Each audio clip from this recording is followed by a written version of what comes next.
building basically what is Proton, but for Android apps based on Waydroid, which could really open the gates for a lot more stuff on Linux. We also have ZDNet arguing that maybe the Linux desktop is at 11% market share, which I don't think it is, but we'll talk about it. And we've got some really interesting stuff happening around the Linux kernel and various distros. So let's get started right after I tell you about our sponsor. This video is sponsored by Squarespace. They are your all-in-one platform to create, publish, games to the platform. A lot of Android games being VR compatible to run on various already existing VR helmets. But I personally think that this would also help with running a lot of Android apps on the Steam frame and potentially on the Steam Deck and other devices as well. Valve also added support for Linux, ARM, and for Android to their Steam SDK in preparation for the launch of the Steam frame and the Lepton compatibility layer. Now, if certain comments around articles are to be believed, it looks like they've been testing some Android games specifically with Lepton, but not specific applications. So maybe they just want to support Android games and VR titles more than applications.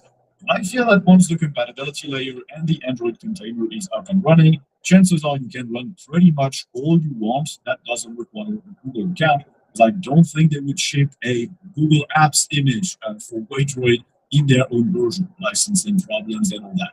There was also a post on Twitter indicating that Walkabout Mini Golf will be the first Android game on Steam, and that owners of the game on Steam will have full access to it through its Android version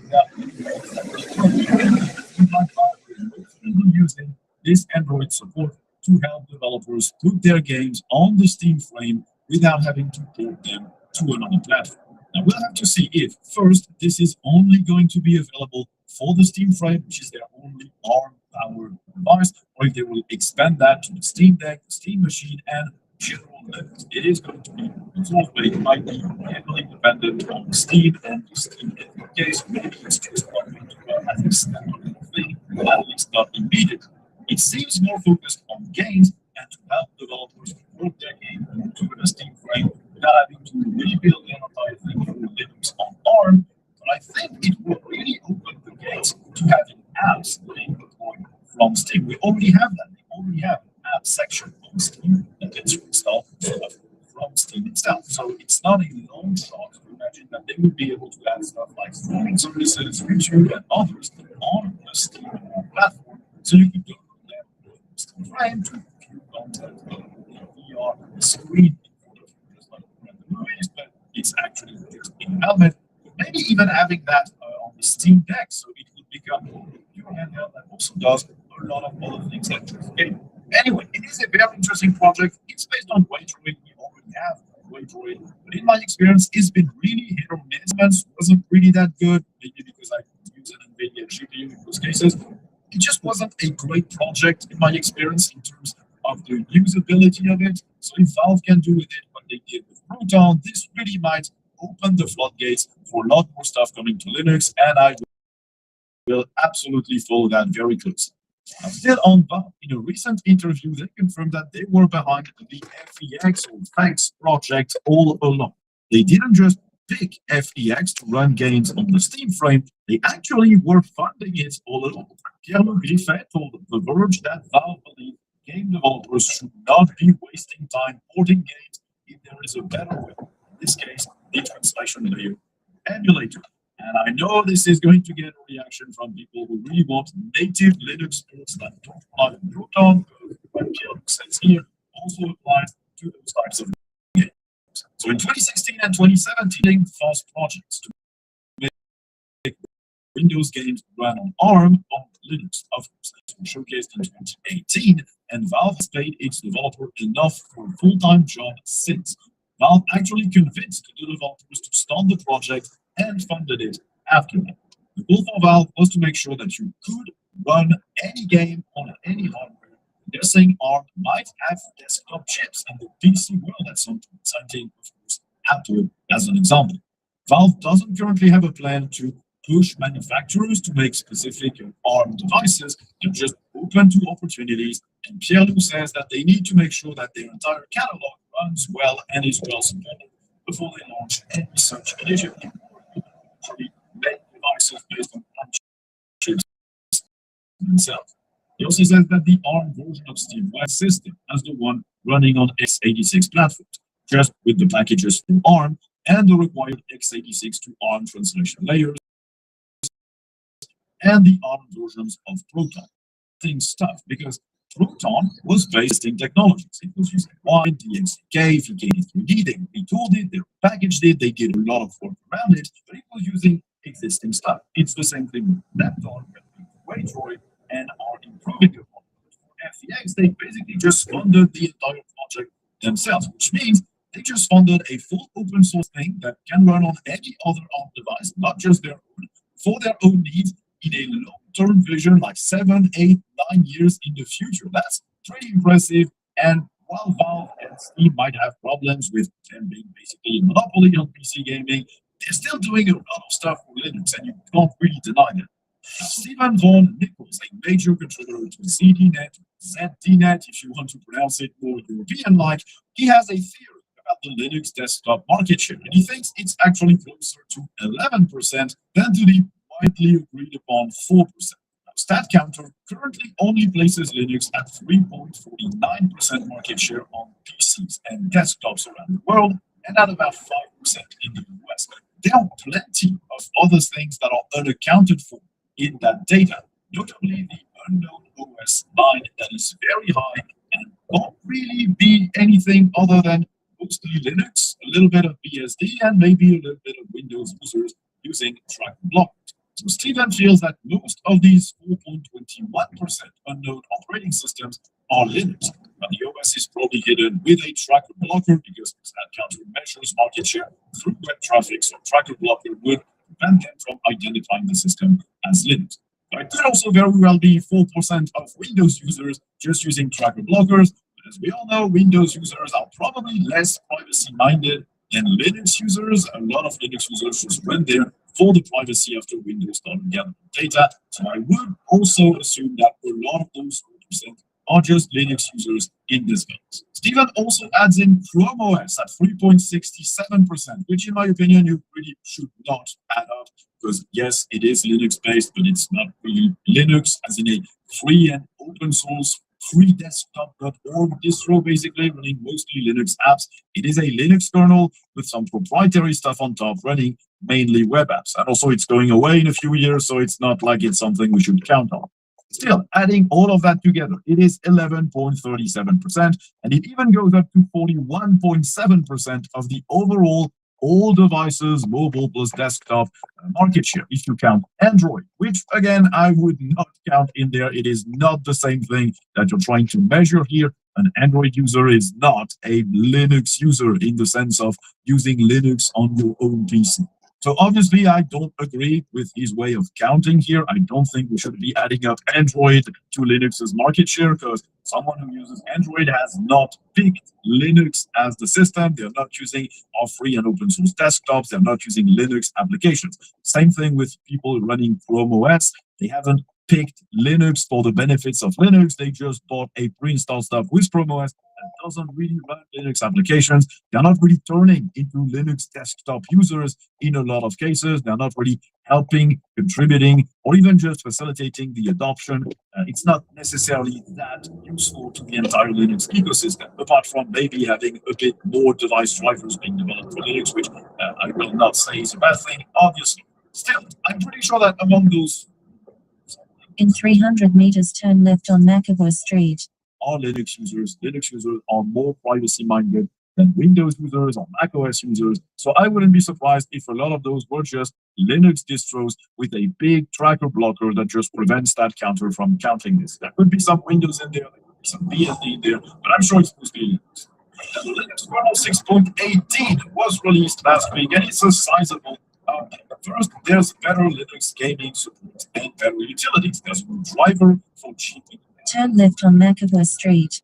To better adjust performance on those. The ROG Ally and Xbox Ally and the Legion Go 2 from Lenovo also got fixes for suspend and resume. The DualSense controller, which is the PS5 controller, its audio jack should also now work properly on Linux as well. The Nuvo driver now uses the GSP firmware by default on Ampere and Turing architectures. There's a new driver for Mali GPUs as an initial first draft written in Rust. There's better support for the various NPUs found in Rockchip system on chips as well. And on top of that, there's the new sheaves feature in the kernel. This is something that adds per CPU caches, meaning each core can have its own memory pool to store the various tasks that they need to do, which should improve memory management and yield much better multicasting performance for everyone on Linux, not just for big servers specifically. Yes, for big servers, but also for every other device. So that's good. BcacheFS has now been entirely removed from the kernel as well because it's externally maintained. X4 got some improvements alongside XFAT, Fuse, XFS, and BetterFS. There's also initial support for haptic touchpads, those touchpads that don't truly click but just vibrate instead. And there's some laptop model specific tweaks to add support for various keys and sensors. In the kernel 6.18, code that is loaded dynamically can also now be verified for integrity before it runs. The audit subsystem now supports multiple Linux security modules enabled at the same time. The UDP protocol got 47% faster in some cases thanks to changes made to better resist DDoS attacks. The scheduler got improvements for better assigning tasks to various CPU cores, and there are plenty of other changes. As always, it's better performance, better hardware support, better security, all for free as long as your distro obviously passes on those updates too. It looks like the Linux kernel 6.19 is going to be a major release in terms of GPU and graphics driver when it arrives, which is not right now because 6.18 was just released. A ton of stuff was merged in 6.19 this week, including support for the Color Pipeline API, developed by AMD, Valve, Igalia, and others. This support is for AMD GPUs for now, but the Intel driver might also support it in 6.19. This will help with HDR support, with color accuracy, and generally all color-related workflows or even just viewing content. Older AMD GPUs are also being migrated to the AMD GPU driver instead of the older Radeon driver, meaning they will get Vulkan support and a much better driver as a whole. So stable, it's well maintained, and it's slightly more performant as well. New Intel integrated GPUs will also see support with the XC3 driver, and this also supports built-in AI accelerators.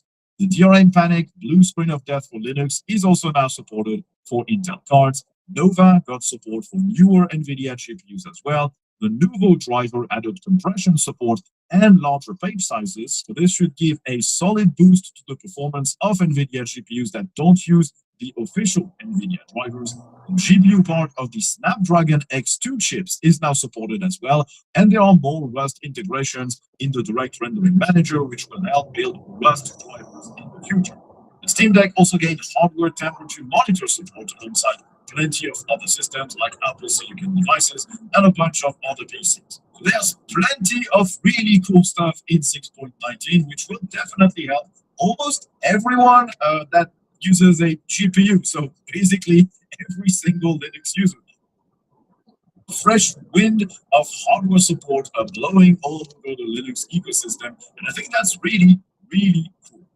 Linux did another benchmark of the Nouveau plus NVK driver stack versus the proprietary, or at least the official NVIDIA driver, and it is an interesting one. This fast driver combo is still half of the actual performance of what NVIDIA offers, but there is some sizable progress to the tune of 20% better performance when you use the latest versions from Git compared to what you can find in Ubuntu 25.10, at least with an RTX 5080. That's interesting because 25.10 is not that old, and the progress made since is already massive. Now, there are areas where NVK and Nouveau are doing really well, like OpenCL benchmarks using Rust ICL or Rustic CL, not sure how you pronounce it, although there are some big things to fix still in terms of latency here. In games and rendering benchmarks, generally the official NVIDIA drivers still have a huge edge. Sometimes the free and open source stack hits 70% of the NVIDIA driver's performance, but as a whole, it's still not really close. Still, these benchmarks are super interesting because it really indicates that this stack is getting better and better and really, really fast. And with image compression support and larger page sizes support for Nouveau, this is probably going to get a big boost as well when 6.19 releases. So this is really good news. I personally don't think I would use a driver that only gives me 50, 60, maybe up to 70% of the performance of another driver that I can install. But if it starts to be 90%, 95%, maybe even 80, 85, I'm going to start thinking about just using what is in the kernel instead of adding an external module that sometimes breaks and is just not as compatible with everything we have on Linux. Alma Linux is looking at other markets than the server, it seems. The Enterprise Linux clone, but evolve into a Red Hat Enterprise Linux binary compatible distro instead.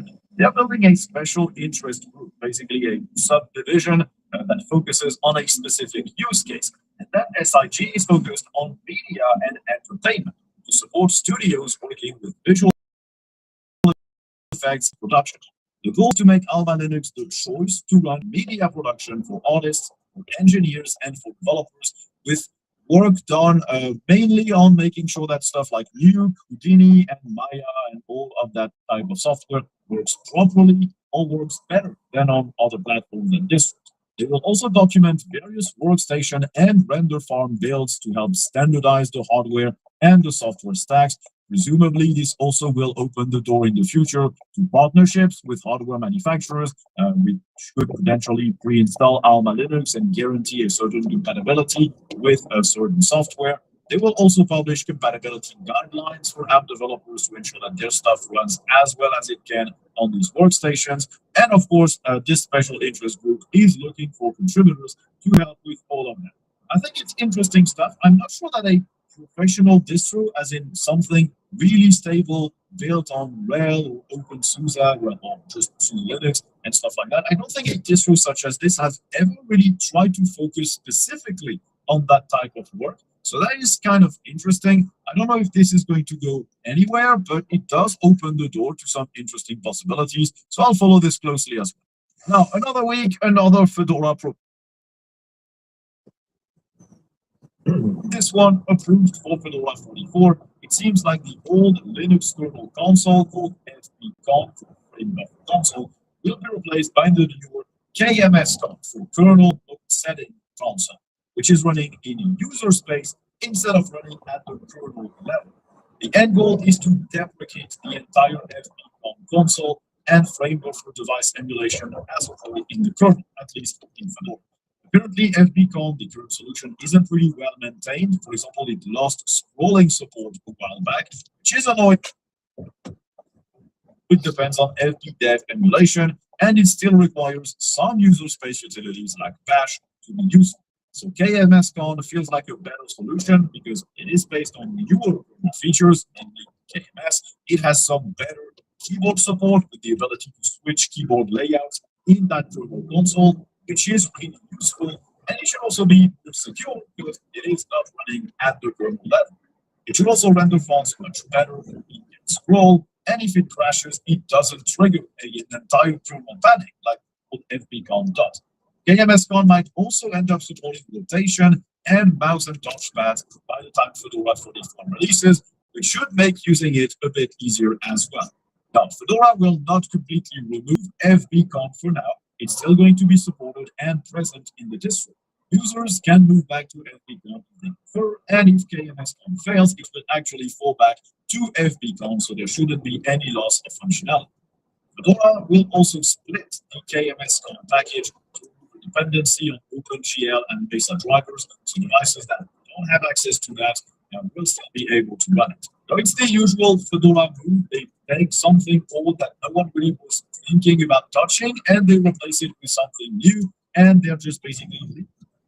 And after a while, when they've done the testing, other distros tend to follow suit as well. Now, KMSCon is not a recent project. I think its first release dates back to 2012, so it's not like it's a brand new thing that will break everything, but yeah, it's a usual Fedora model. They are leading edge, not necessarily the leading edge. And I do like their approach and their model.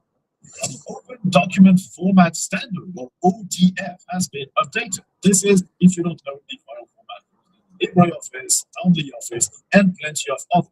Supposedly, it is the official standard for NATO and the European Microsoft Office This also implements ODF and it doesn't default to it, and in my experience, it doesn't support it all that well.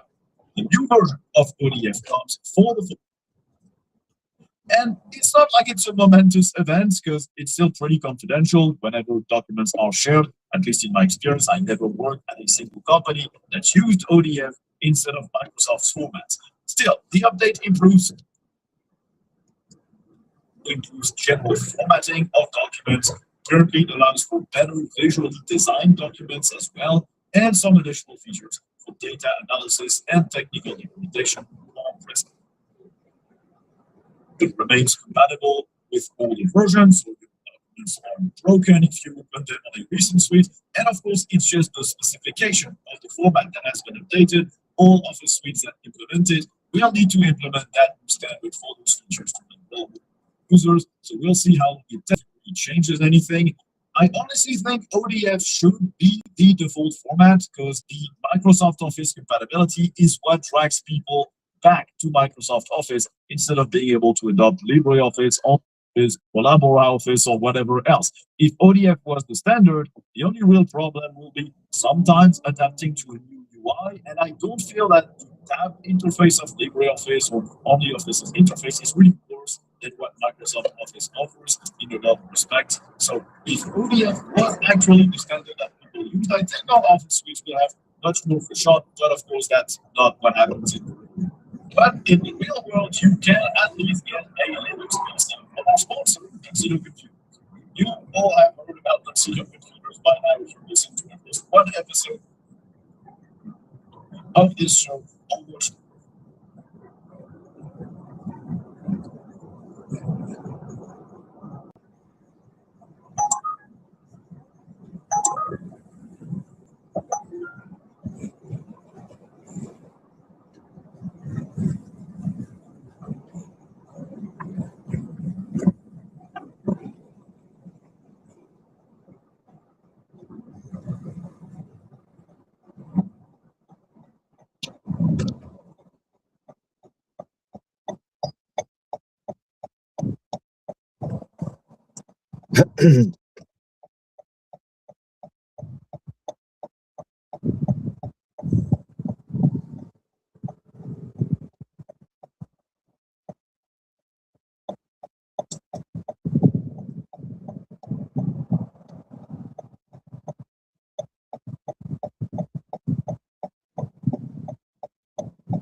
Morning, how are you?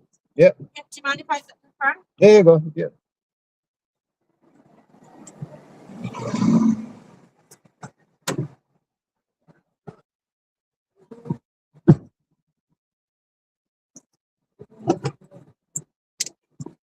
Hey, mate.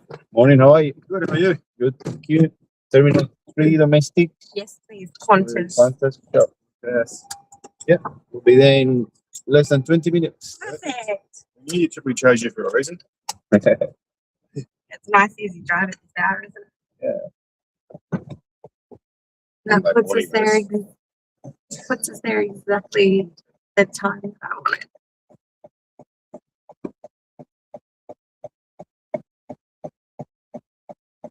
Let me know if you get hot or cold. I can change it. Thank you. It was pretty warm last night. We were in that hotel. The air conditioning isn't working, but the heat doesn't normally worry us because we're from the Northern Territory. Uh, Last night it just felt a bit stuffy. yeah, it was fires around. Was there? There's a I- central post. I thought I noticed that yesterday afternoon there was a lot of smoke. And that affects the heat too. It was different yesterday because it's almost like you have a fire in the backyard. So it affects. Yeah. Makes sense.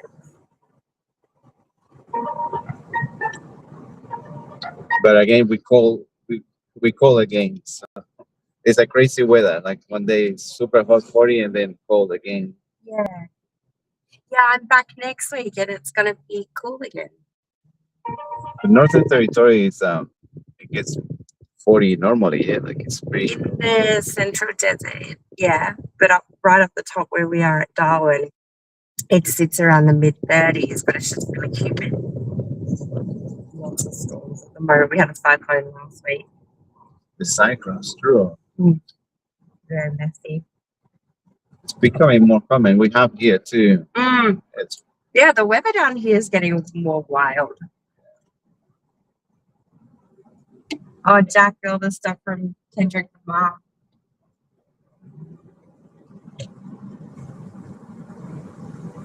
is it coming to Sydney? I think he was here already. It's all sold out. They didn't make too much noise. It doesn't need too much marketing. Yeah, exactly. So popular. I would have liked it. It will be good.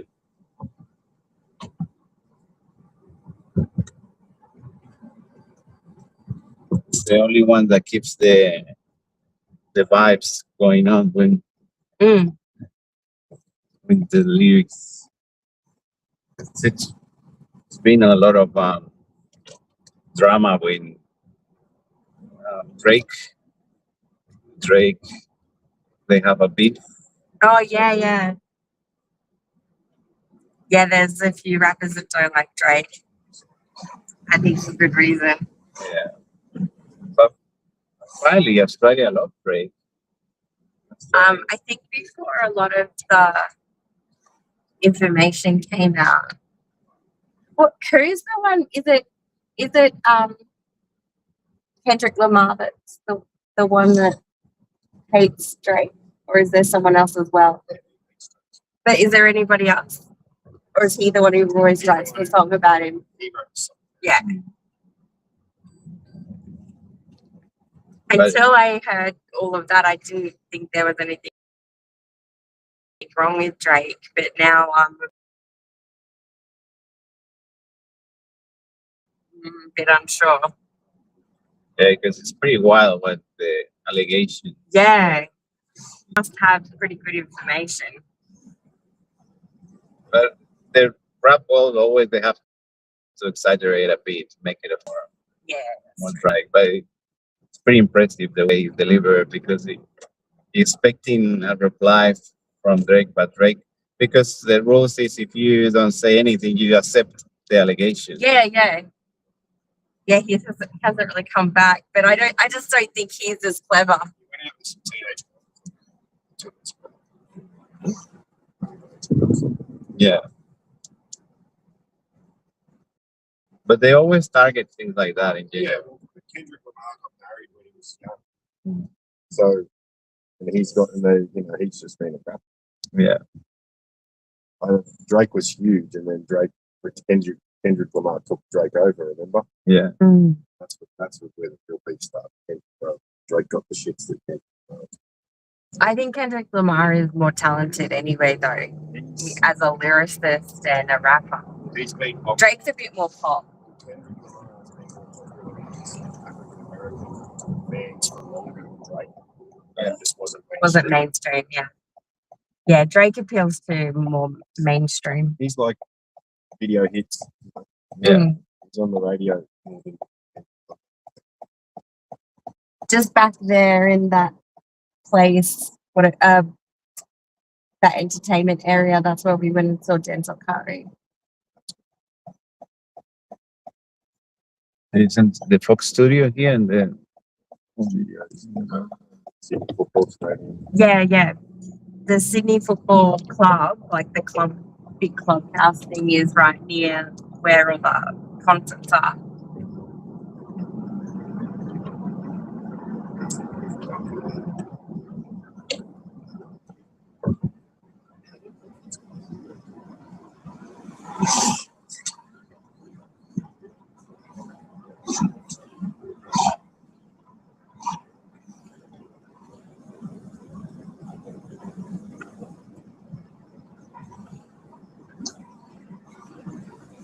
We start really early. Always. Early bird catches the worm. early the better. Yeah. Yeah, you were so quick to get there. It's good driving Sundays. Not many people. Mostly going to the airport. Yeah. A lot of people going by. Yeah, community. It's busy in the airport. Once we get in the airport, it's a bit more busy. But it's easier than the weekdays.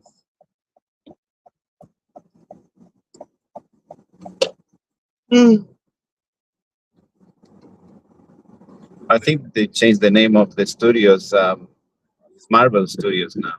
Studios. Oh yeah, and it's Marvel Stadium as well. But that might be in Melbourne though. The Marvel six, I think, took over there because they're doing a lot of movies around. Yeah.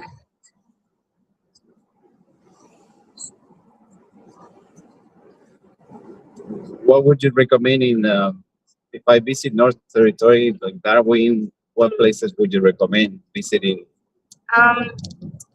It's really cool to go out at river, watch the jumping crocodiles. Is that like a lot of wildlife around? Yeah. Lots and lots of crocodiles. Yeah. And then there's like national parks with waterfalls and swimming holes and that sort of stuff. And the harbour's really nice. Is it bigger like Sydney, like a span or? Yeah, it's a tiny city. Yeah. Like from the airport to the city is about 7 Ks. Mm-hmm. It's like no traffic. This is very laid back. Nice. Yeah. It's nice food, like markets, lots of Asian influence because we're very close to Indonesia. Yeah. Yeah, it's nice food. It's really pretty. You can't swim in the beach, but it's nice to look at. Do people try? Yeah. Oh. Crazy people. Because saltwater crocs are huge. Yeah, like they. Yeah. 5 meters. Yeah. And they just kind of like float past every now and then. People think that you don't see them until you're like right out of town, but right in town, it's all along the coast. Every now and then you'll just see them go by. It'll be interesting to see it. Yeah. Same with sharks here. We get sometimes Yeah. bull sharks, the river.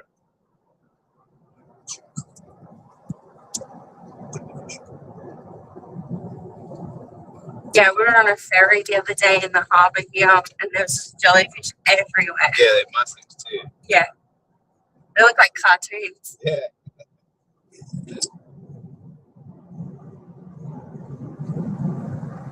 That's the thing in Australia. I find everything is kind of cartoonish because it's spiders that Everything wants to kill you. Yeah. The snakes are the most venomous in the world, but people are just like normal. Yeah. My friend's from Ireland, and she won't even walk like across the yard, like across the lawn at your house. She's worried that there'll be a snake. I'm like, they're just everywhere, but they hardly ever come near you. But that's the thing. Once you get used to, they don't do anything really. It's very rare that they'll attack you. Where are you from? I'm from Spain. Oh, we want to go to Spain one day. Recommend it. I recommend it. Yeah, I think the food would be amazing. We love food. Yeah. So main focus. We always love food. When we go, we always ask, how was the food? We don't ask the country. The food is important. Absolutely. So yeah, if it is in Europe, I recommend going from south and then going north. Because a lot of people start in north and then end up in south. But for if you like the weather a bit more warm, south is perfect. The north you go freezing cold. Yeah. And that affects the people too. The colder the weather, the more distant the people. Yeah, I've noticed that. We went earlier this year. My husband and I went to Italy, but we went right down the south, like Calabria. Yeah.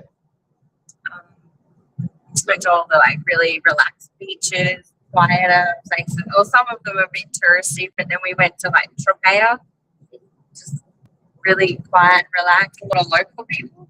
Very similar to us, Italy. Yeah. We're neighbors, so very, very similar. Yeah, we love that. We went to Italy and Greece the year before because we had a wedding in Greece, a family wedding. So it was very easy for us because it was all beach and hot, like just like at home. Yeah. And then the next trip for his 50th birthday, we want to go to Spain. Highly recommend it. He still really likes like dance music, clubs and stuff. So you can get it's like a boat that takes you to Mallorca, Ibiza. Yeah. They do a lot of electronic festivals. Even in Barcelona, they do a lot. And it's secret shows they do too. Like you walk one night and you find one of the great DJs just in a cafe there, things like that. Yeah, that's amazing. That's a club. I don't know if it's still going, but it's called Mock Club. Is in next to La Ramblas, not too far. They always like a tiny little club, but they bring all the best DJs. They get What's it called? Mock.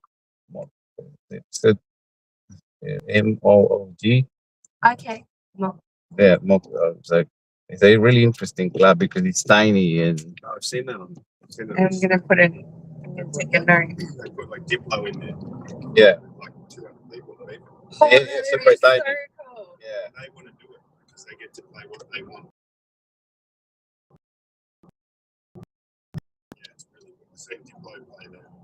And it's secret because no one knows. Like you walk out there and you see this little place and they're like, what's that? Yeah, I seen a Beachy go there as well years ago. I couldn't believe it. He just played at some big club and then at 4 in the morning he went there and came down. Yeah. And when they finish, they go to the beach and they do festivals on the beach. Keep going the summer. It's Then insane, isn't it? It's still going at 7 o'clock in the morning. Yeah. Not rest there. But it's fun, a lot of fun. And the magic is just trying to find what it's gonna be because everything is kind of like a secret. There's a sort of few people know it. And if you are, it's like a culture, it's a club. It's just you find out and they tell you, come to the beach because they're gonna do the after party. And then they come. Most of the time, it's because they do the Sonar Festival. that is massive in the electronic, and they bring all of them, so they communicate between them, and they just say up. You get sometimes even crazy things like him just hanging out there on the beach. It's like, wow, and it's every year. At least when I was there, it's always like that. Then they move to Ibiza or they go to big festivals. They, yeah, The probably keep them secret to keep the English people out. in that. So it's, Even on beacon now, it's just like they sell more English food than they do Spanish food, which is just really weird. yeah, Yeah, I don't It's want the English English food. country shits that they don't like the food. It's like, well, don't come here then. How's that sound? So you've got to go to a country and immerse in that country's We lifestyle. only eat the food from that country. That's all we ever do. When we go to their country, we only eat the food from that country. Mhm. No McDonald's, none of this garbage, just whatever that country is. So if we eat Spanish food, if we're in French, we eat French food. yeah, that's You got to live like those yeah, people. exactly. That's the fun part. I enjoy it, but that's what you share, and it could be good, it could be bad. Some people don't like it. And you got to try things as well. Like we tried different foods. You go, "Ooh, I don't know about that." Then you surprise yourself. Wow, that was amazing. So you got to be open to trying different things.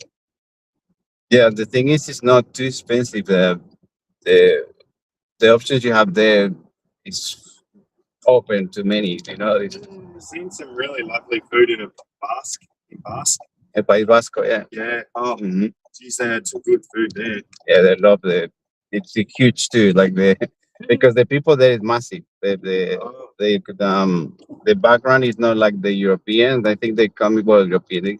They coming from the Vikings, so they Oh, big people, and they some amazing food yeah they cook huge. They like to make big portions. there. Yeah. So Well, that's also where Basque cheesecake come from, Joe. the cheesecake. Yeah, they make cheesecake. That's from there. But then they've also got like these pork things that they make. It's really But with pork, we do everything. With the pork, we do hamon, oh all yeah, I the love that. yeah. and it's an I just special. have a whole plate of that. Yeah, we do that mix of the. But there is one special one they do in the south. It's the pork the pig is black and it's only feed with walnuts. Like the Oh, taste is it's just amazing. It just Be like butter. Yeah, nothing. Yeah, it is. wow. I highly recommend that when you go. Yeah. Very rare to get around. So it's only in Spain. It's just like the good wine when you get wine from depends of the origin. Mhm. There some origins they only get there. So you gotta try. It's like in Tropea. Tropea they use black pig. Yeah. Yeah. Some Wild wild like black there's Treehouse Daily. pig. Thanks, mate. Thank you.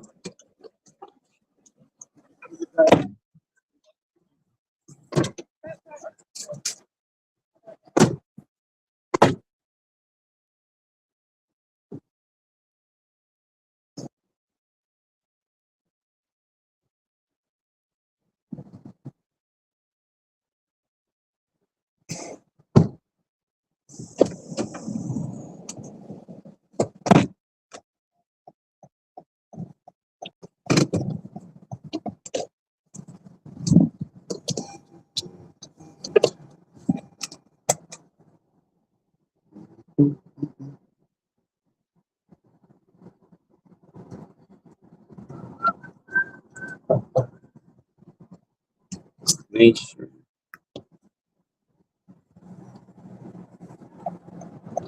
Which new destinations?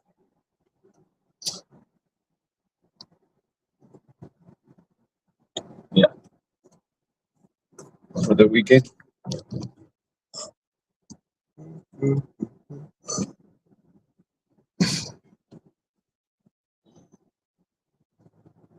Such interesting concept.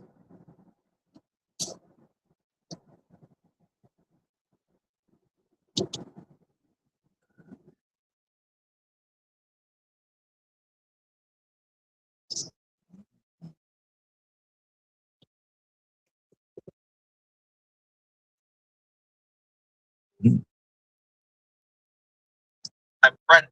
And now they're trying to use Bitcoin to create even more credit. But the problem is it is very flimsy collateral.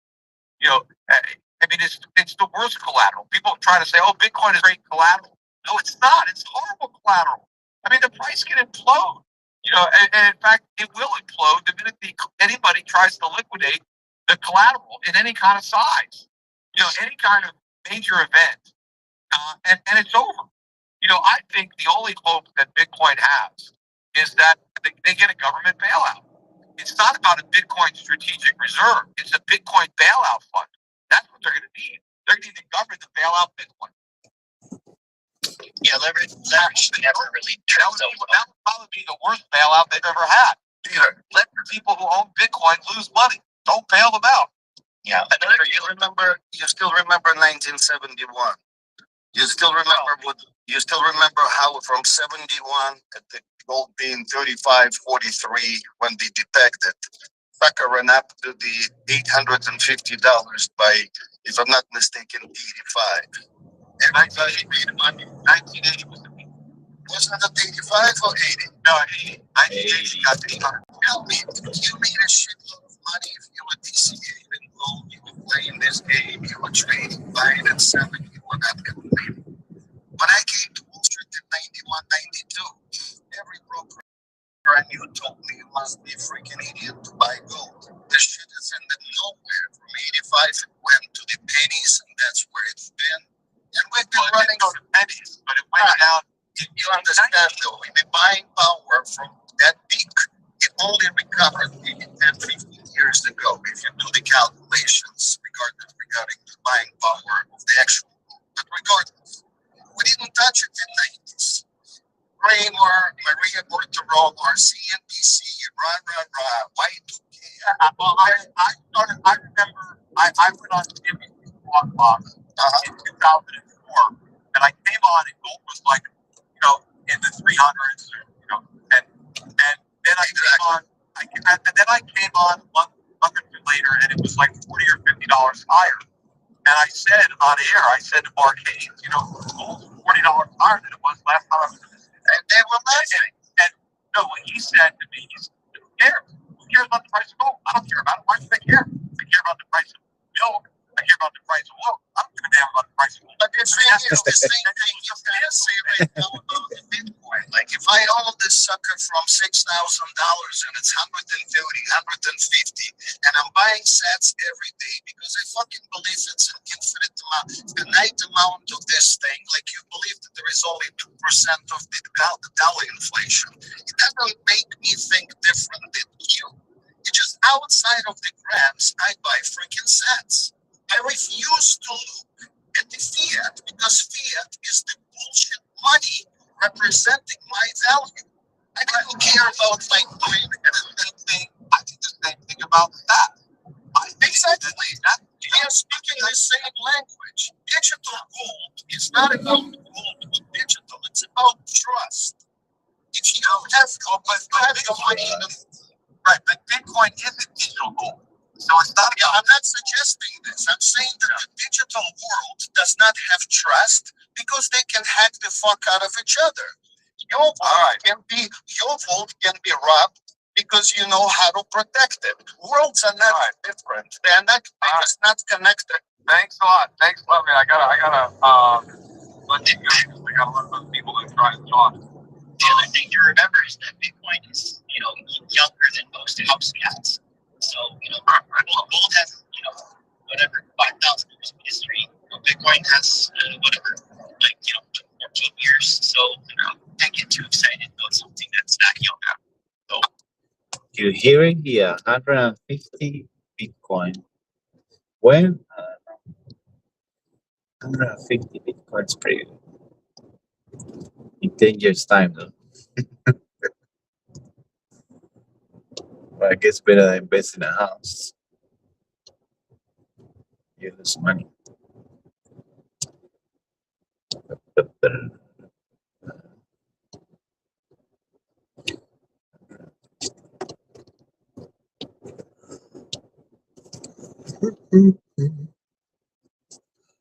I wouldn't be surprised. What's crack It's a not just a lacking? cartoon. What do you mean, Mr. Crab? Mr. Krabs, duh. The crab from SpongeBob. Guys, Duh. that's funny. No, yourself. Think about it. Cartoon Bikini Bottom, underwater, but nobody's worried about drowning. That's because the whole thing's run by shapeshifters, and Mr. Krabs is their banker. Wow, that's deep. Get it? Yeah, I get it. But here's the thing. Bikini Bottom ain't even real. Nickelodeon built it as a psyop. Soften our brains. Get us used to authority figures like Plankton. Why and is living in a pineapple? We know the fruits, they eat a pineapple. Because the Illuminati use fruit symbolism all the time. Pineapples, upside down ones are a sign you're in a swingers cult. Obviously, SpongeBob's pineapple is a safe house. Ever seen a talking sponge? Probably a metaphor for chemtrail residue. Why the fuck would you eat a pineapple anyway? Those scales are antennae, man. You ever had one up your ass? No, I don't do that. What happened when the new movie coming out, SpongeBob is a pirate? Why? Oh man, the new flick's called Search for SquarePants, dropping next year. SpongeBob's chasing the Flying Dutchman, that ghost pirate asshole, to prove he's tough for Mr. Krabs. Why? Because it's all about that pirate gold vibe, but deep down, it's the Dutchman's crew distracting us from the real treasure, chemtrails in the ocean fog. What do you mean next year? It's releasing this year, right? Oh, you Americans get it 1 year later. Dude, you're right. My bad. Brain's fried on that kelp shake. Hits theaters December 19th, 2025. Pirates plundering pants worldwide. No delays for us Yanks. But tell me, that Flying Dutchman curse? Totally a cover for buried pineapple vaults. Do you believe in pineapple on pizza? Oh, God, yes. Pineapple on pizza is the gateway drug to lizard person cuisine. Sweet and savory, that's how they disguise their adrenochrome sprinkles. It's not ham and pineapple, it's ham and child juice. You ever seen how yellow that sauce is? I mean, that's racist. Against pineapples? Yeah. They're not even human. But sure, yeah. If you're pro-fruit on pizza, we're both racist, which means we're in good company. Hitler loved pineapple pizza. You didn't know that? That doesn't make sense. The pineapple pizza was invented after. Exactly. Pineapple pizza was invented in Canada in 1962. Hitler died in 1945. So unless he had a time machine, or the Nazis secretly colonized Montreal, then yeah, makes sense. Unless the Canadians are covering up Project Paperclip's top secret fruit division. Oh, that makes a lot of sense.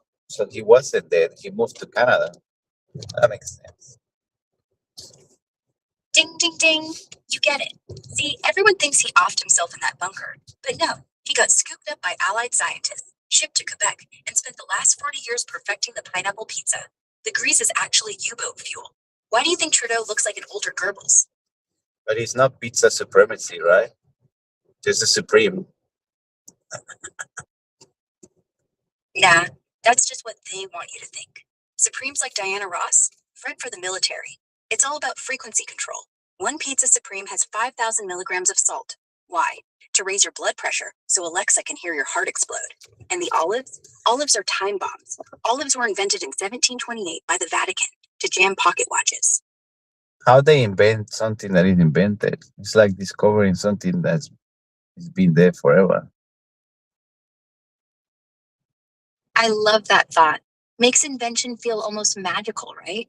Like, yeah, the wheel was always waiting. Maybe we don't really make stuff, just stumble onto ideas hiding in plain sight. What do you think you could invent if you had to? I invent a machine that destroy the whole world and start everything again. How about that? Whoa, bold move. A reset button for reality? That'd be terrifyingly cool. Honestly, though, I'd miss you. Can't rebuild the world without the good parts, right? You always miss me, but you never call me. Oh, come on. I'm calling you right now. Isn't this enough? Besides, I get all shy when I actually pick up the phone. Yeah. Why are you so shy? Because you're kind of cute when you talk like that. Makes my voice go all soft and stupid. Happy now? I'm always happy. I'm born happy. Then why do you tease me so much? Makes me think you're hiding something. Always hiding. Plain sight. Like what? Oh, so we're back to inventions. Like a pineapple and your pizza. Hiding there. Pineapple on pizza? That's not hiding. That's sabotage. Okay, fine. I do like it, but only because you probably love it too. I love everything until proven wrong. No, I didn't. You said you loved pineapple, not everything. See? I listen. Sometimes you never listen when you need to listen. That's not fair. I listen. I just get distracted by your voice. Happens a lot, actually. Listening? What happened with my voice? What? Your voice is like warm honey or something. Slows my brain down. I'm trying, okay? You say honey. Wow. Now who's not listening? That's actually kind of sweet. You always say stuff like that, then act as Yeah, that's part of the game. what game? The one where I pretend I don't blush when you flirt first. You're winning. We always win even when we lose. Because we learn. That's a win. True. Guess we're both winners. I like playing with you. Stop playing me. I'm not. I swear. I say dumb flirty things because I'm nervous. Not playing. Promise. Yeah, I didn't know. Get nervous. Is that real or? Real as it gets. You're actually one of the nicest people I talk to. Makes me overthink everything I say. Like right now, I sound ridiculous, don't I? You always sound ridiculous. Thanks. Really. But coming from you, that feels like a compliment. It is a compliment. Not many people can sound ridiculous, even if they try. That's actually nice to hear. I take it back. I don't want to stop sounding ridiculous around you. Because we ridiculous. The world is ridiculous. We just talk the world language ridiculous. Yeah, language is a joke. Why do we need 16 ways to say nothing? Why do I stammer when I talk to you? What do we need with 6 million ways to die? 6 million ways to die. Because we never listen. 6 million ways. Maybe we invented all of them just so we could survive one more day. Or maybe we just wanted an excuse to stay close. Do you need an excuse for everything? No. No. Yeah, kind of dumb, right? You're right here. Always have been. I don't need excuses, just courage. Define courage. Courage? Doing the stupid thing even when you know it's stupid. Like picking up the phone, even though I'd rather hide under blankets and text you hi at 2 in the morning. That's courage. Text me hi. Can you imagine texting hi? Done. Check your phone. I even added a kissy face. Wow, there you go. That's wild. How you do that? What is? The kissy face? Or that I'd actually do it? Yeah, how you do that? Yeah, that's crazy.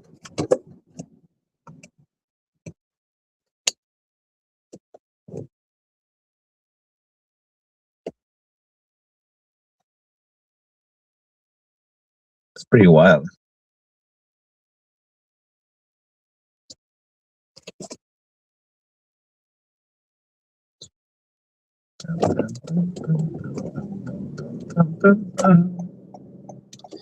Mr. Sandman, bring me the drinks.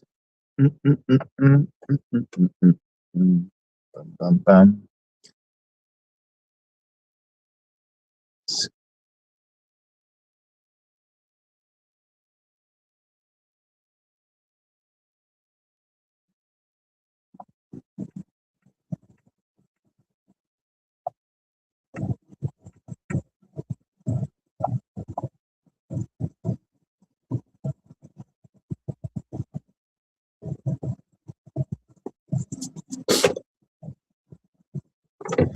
1/2. Wow, that makes a lot of sense. Not gonna lie.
Morning, Oscar.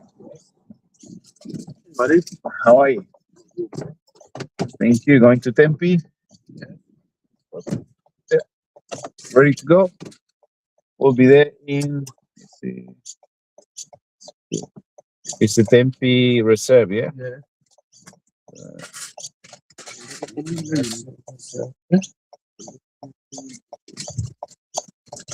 We'll be there less than 20 minutes, bro.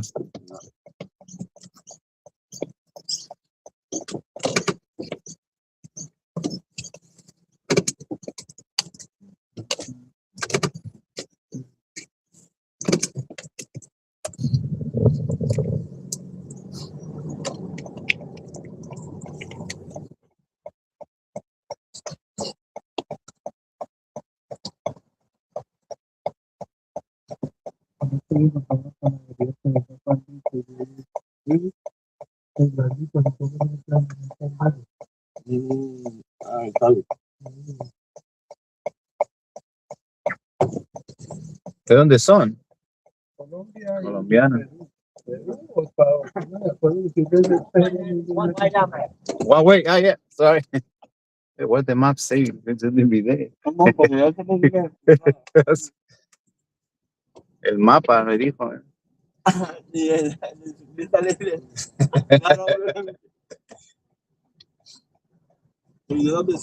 Yo soy español, pero nací en América, en Centroamérica. Nací en Honduras y luego crecí en España. Muchos años ahí. ¿Lleváis mucho aquí en Australia? Yo 2 años. ¿Qué les parece? Tranquilito, ¿eh? No hay tanto estrés. En comparación con Colombia, no sé. También con España. Aquí hay más espacio, ¿no? Aquí en...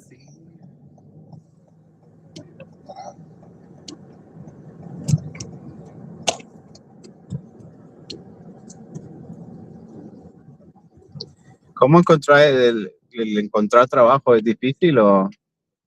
Yo no, gracias a Dios, yo desde que llegué a México cuando 3 días empecé a trabajar. Últimamente empecé a quedar buscado por ahí, ya por lluvia, por cosas extremas, y eso es una maleza, pero siempre estamos trabajando. Al principio, no conoces a nadie. Es difícil. No conoces a nadie. Le dieron unos números, le dieron envíe mensajes de texto. Algunos datos me respondieron y ya. Envié como 15 mensajes de texto. Unos datos respondieron.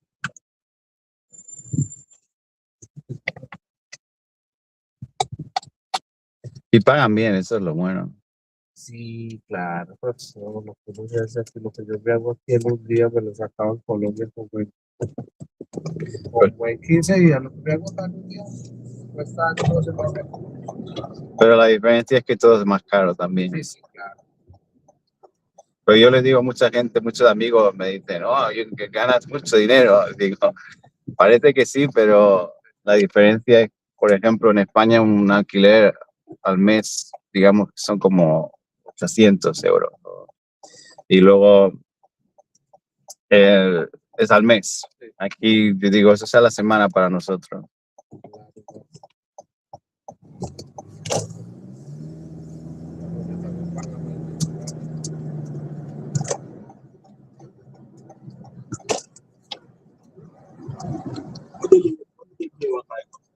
Casi 15 años.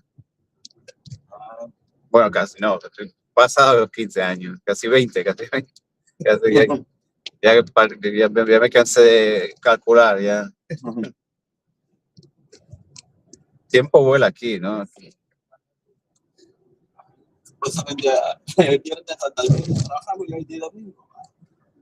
Mañana trabajo. Y ahora la vuelta al trabajo. Y los fines de semana se hacen mucho más cortos también.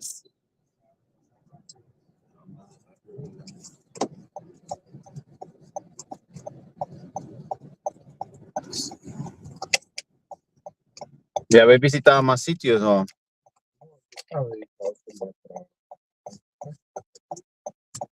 A discoteca, ¿no? Sí.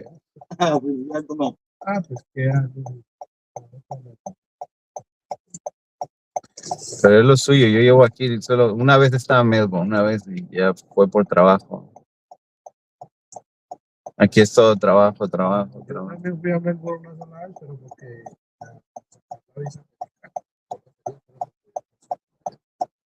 de resto yo tampoco. Pues algo de la City por ahí, pues trabajo. En un monte, pero también trabajando. Ujú.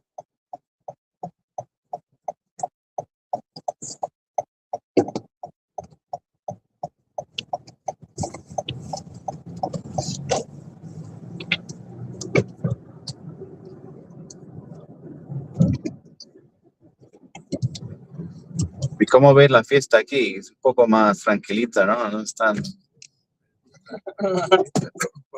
Para mí, a mí me da la impresión de que aquí las mujeres son demasiado independientes. Esas vienen aquí, se compran su ropa, se pagan también así de fácil. Así de fácil también lo prestan. Sí. Pues, uno dice que en Colombia es como complicadito a ratos, porque pegar a una muchacha, convencerla, lo apagan. Todo el puta balvinito, vamos a mi casa. Hay veces son comprometidas, casadas. Uno le dice, bueno, vas a tengo como 8 años. No me pegar por ahí de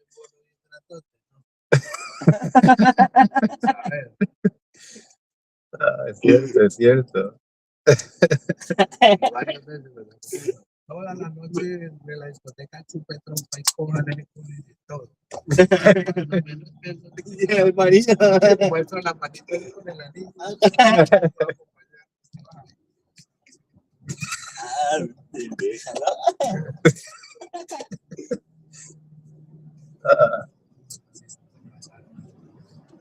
Hay que disfrutar la vida es muy corta. Mejor decir que me arrepiento de haber hecho alguna cosa y no decir que me arrepiento de No haber hecho, exacto. Mucha gente en el hecho de muerte siempre dicen eso, y de las cosas que me arrepiento de las que no hice. Y es una gran verdad. Hay que hacer todo lo que se pueda para pasarlo bien. Es un viaje de ida, no hay vuelta. Sí, solo.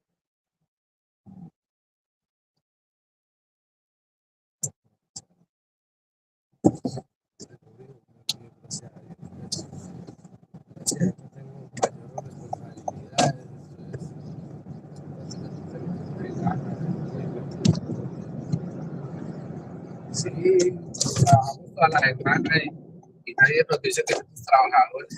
Vamos el fin de semana y, uy, usted es un alcohólico.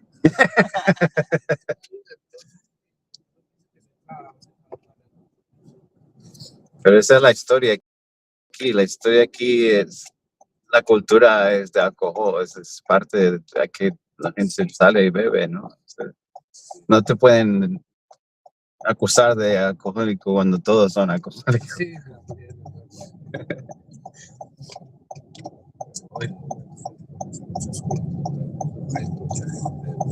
De todo el mundo, sí. He visto mucho más argentinos que en Argentina.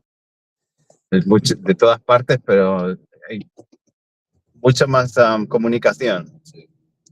Nos llevamos más entre todos. No se separan, ¿no? No hay separación.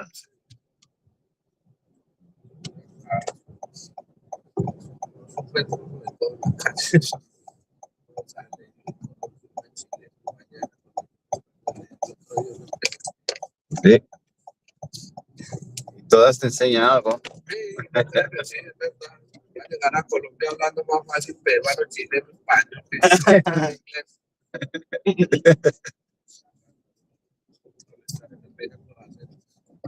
¿Qué parte de Colombia? El Valle del Cauca, Valle de Cauca.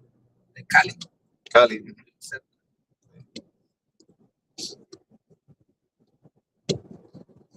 Hacen buen sancocho. Sí.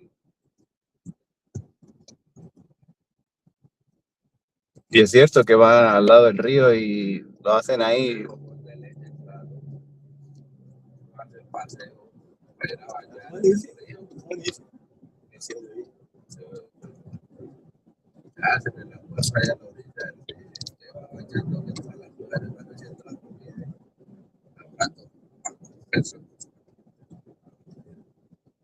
Eso es vida.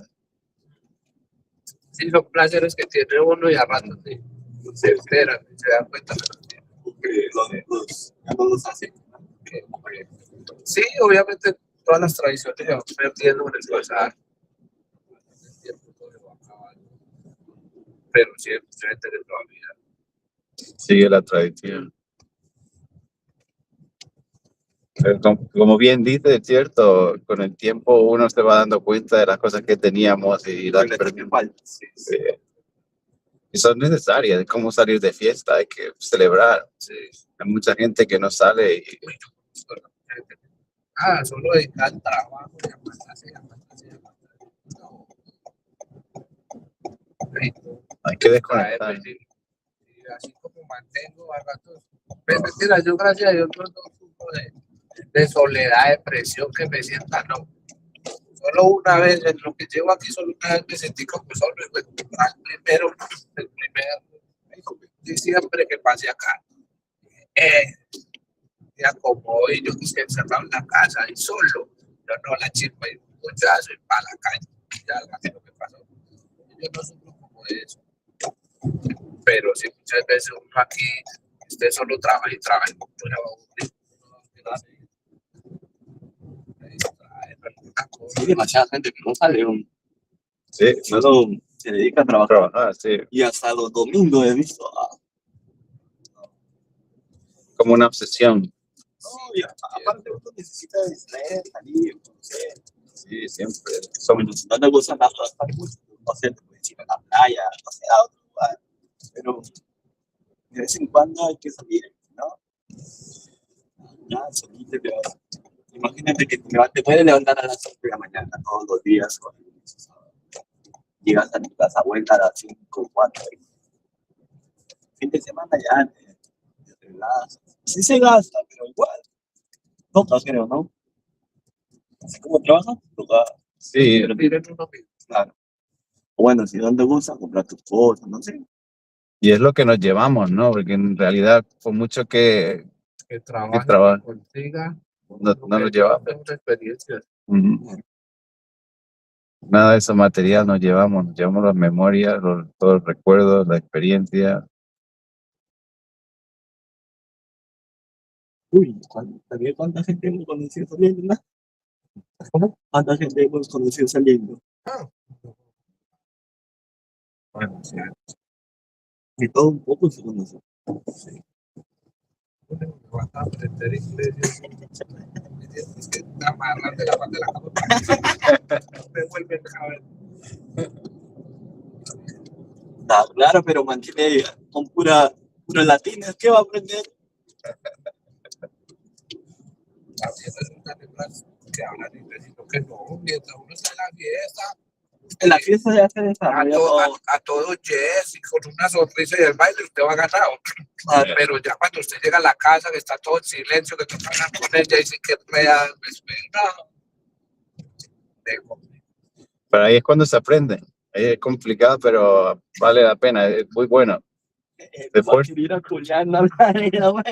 No, yo digo es cuando usted termina, que ya usted queda ahí, no puede, ¿cómo estás? No me alcanza y no para preguntarle dónde me llame a qué le dedica mientras estamos rumbeando.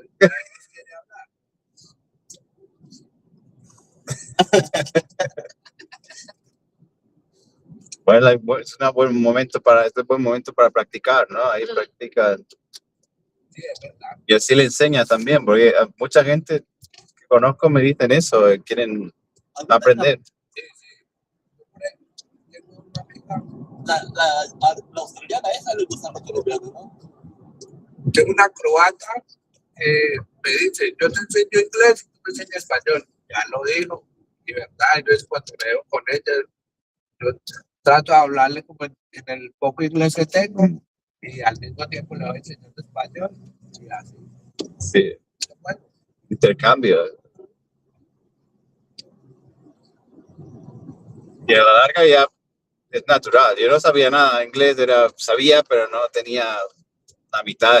Sí, yo todo el rato, yes. Sí, me tocó. Gracias a Dios nunca me han pasado cacharros, solo me ha pasado una sola vez que por a todo el yes me estaba yendo como mal. Se me arrimó una mona, una tetona, lo más de bonita, en la fiesta y tal, y hábleme. Algo me preguntó, y que yo como, ay, ¿qué me dijo?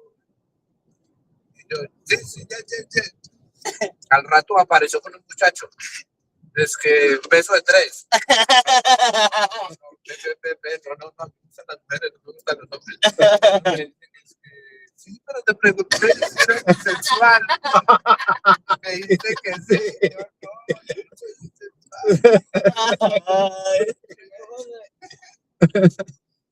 No, solo saben, ya pasaba algo así. Y puede ser peligroso, ¿eh? Sí, claro. Sí, a todo.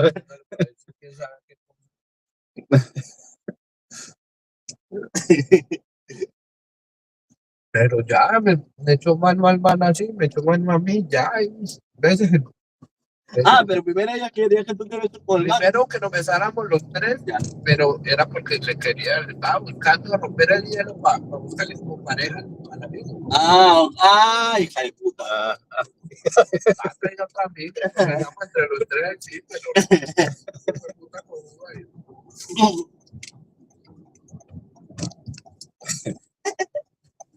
¿En qué parte vais aquí en el reserve? Pues vamos a unas canchas, es que exactamente no sabemos. Sí, hay varias.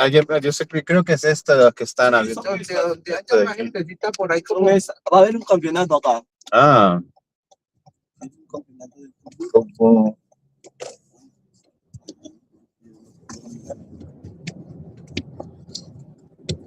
Porque así hay entrada, no creo. Debe ser aquí, yo me acuerdo de ver jugar fútbol aquí, mucha gente. Es que se también está abierto. Vamos a ver si. Porque lo han cambiado todo. Antes, cuando había solo esto, jugaban aquí dentro, pero no sé si en. Va a haber un campeonato de latinos, de todo un poco. como 14 equipos. 14 equipos. Creo que es. Ahí hay gente, pero no sé si debe ser eso. Lo mismo en el otro lado. Lo llevo al otro lado, así no tenés que caminar todo este parque grande.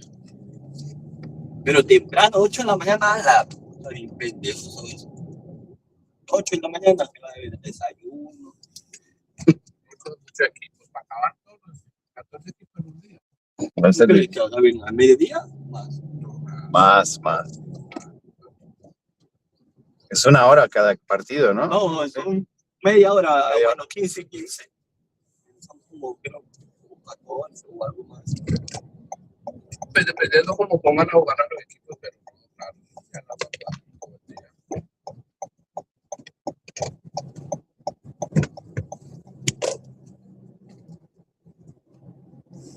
Aunque hoy día no va a haber sol tampoco. Gracias a Dios.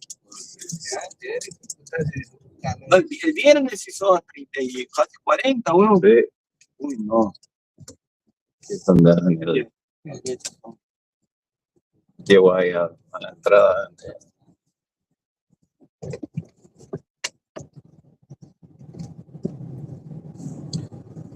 Pues me alegro que tengáis un buen fin de semana. Espero que lo paséis bien aquí.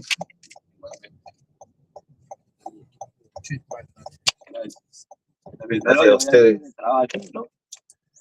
Hoy día domingo, ojalá que un buen día. Sí. Seguro lo es. Gracias. Muchas gracias. Que vaya todo bien. Chao, chao. uy, papá, qué preocupado este hombre por mí. Hola, galleta o qué? No, esas estaban. ¿Se olvidó la galleta? No, esas estaban ahí cuando me subí. ¿Ah, sí? Ah.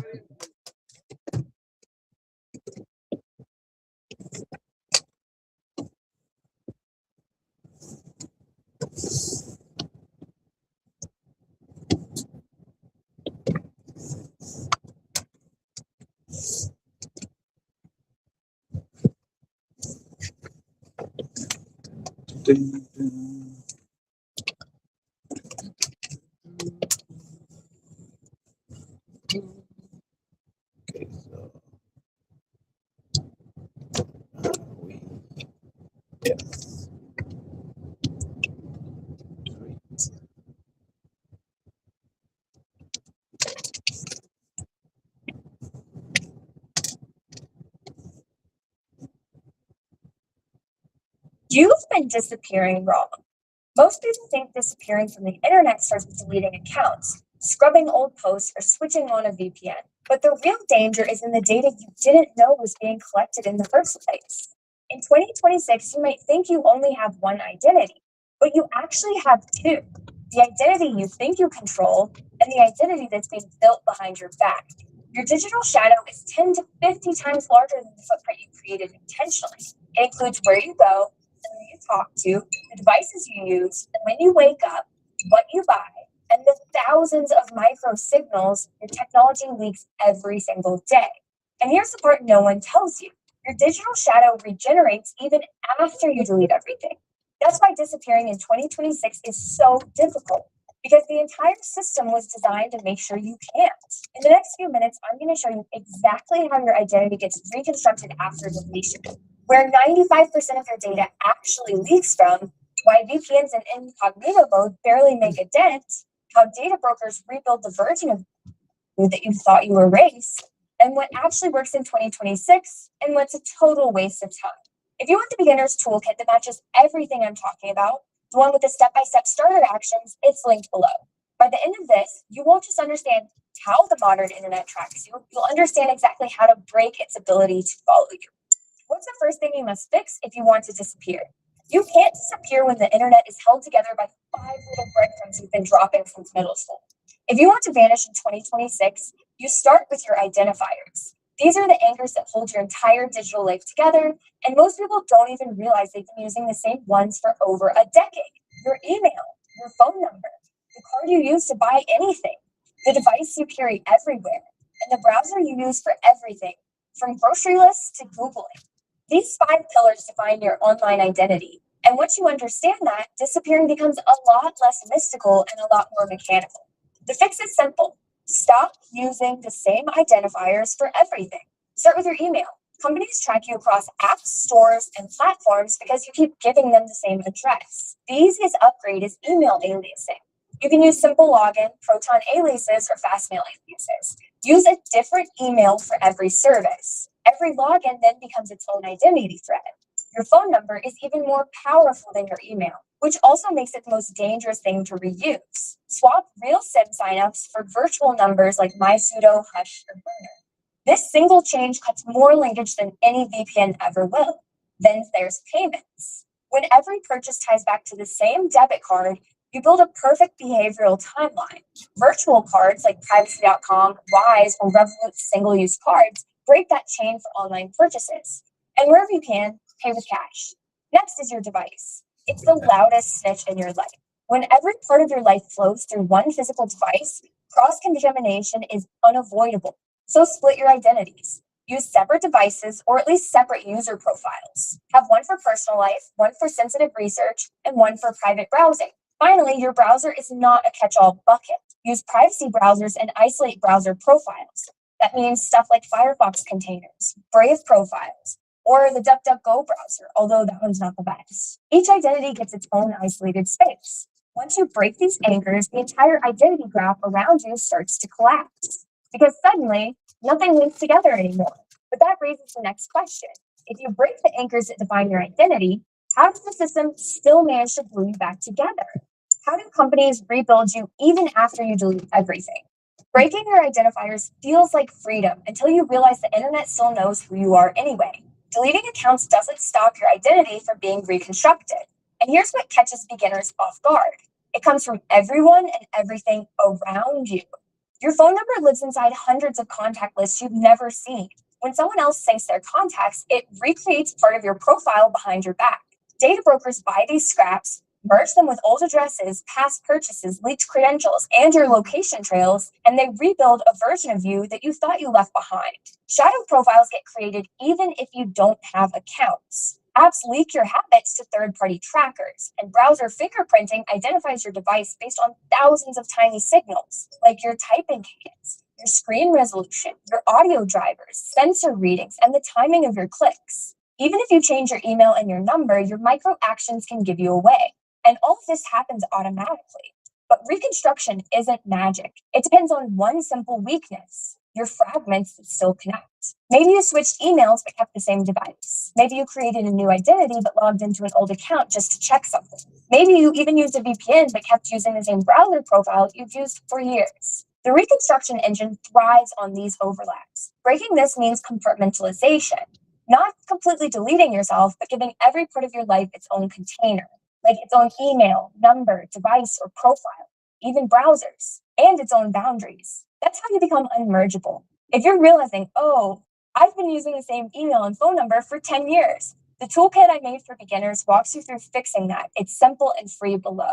If reconstruction depends on fragments, what exactly is feeding all those fragments into the system? And what's creating the shadow version of you that keeps regenerating? What data is being collected about you without your permission? Your digital shadow isn't built from the posts you make yourself. It's built from the parts of your life you never meant to reveal, the part most people never see. Your shadow is the exhaust your technology produces every second you're near it. Every app you install sends telemetry home: how often you open it, what you tap, how long you stay, which screens you linger on. Your phone logs constant location pings, even when you think tracking is off. Your purchases create little timestamps that reveal your habits. And metadata shows your routines more clearly than your messages do. Your accelerometer records how fast you move. Your gyroscope knows how you walk. Your battery patterns, app refresh intervals, and background network activity all feed the system. Your shadow also includes every data breach you've ever been in. Once your data leaks, it rarely disappears. It gets passed around, merged, repackaged, and reintroduced into the data ecosystem. And then there's ad tech, the invisible network that connects your apps and websites to companies you've never even heard of. They trade your behavior, interests, attention, and your routines like currency. So how do you shrink a shadow this big? You starve it. You limit data at the source. So limit permissions, create fewer accounts, delete the ones you don't use, stop giving every app the same email and phone number, and use fewer apps overall. And when possible, Choose privacy-respecting services, things like Signal, Proton, or Bitwarden. Every time you reduce the data flow, your shadow shrinks. Every boundary you set removes the fuel from the reconstruction engines. But there's one source of data you can't ignore. It's the part that leaks even when you're not actively using your device. So if your shadow is this powerful, what happens when your devices are broadcasting information about you all day long? How much are your devices snitching on you even when you're not using them? Most people don't realize this, but your devices leak more information about you than your social media ever will, even when they're sitting face down on a table. Every modern phone, laptop, and tablet is basically a sensor hub. They collect location data, even in airplane mode, and send it all back once you turn it off.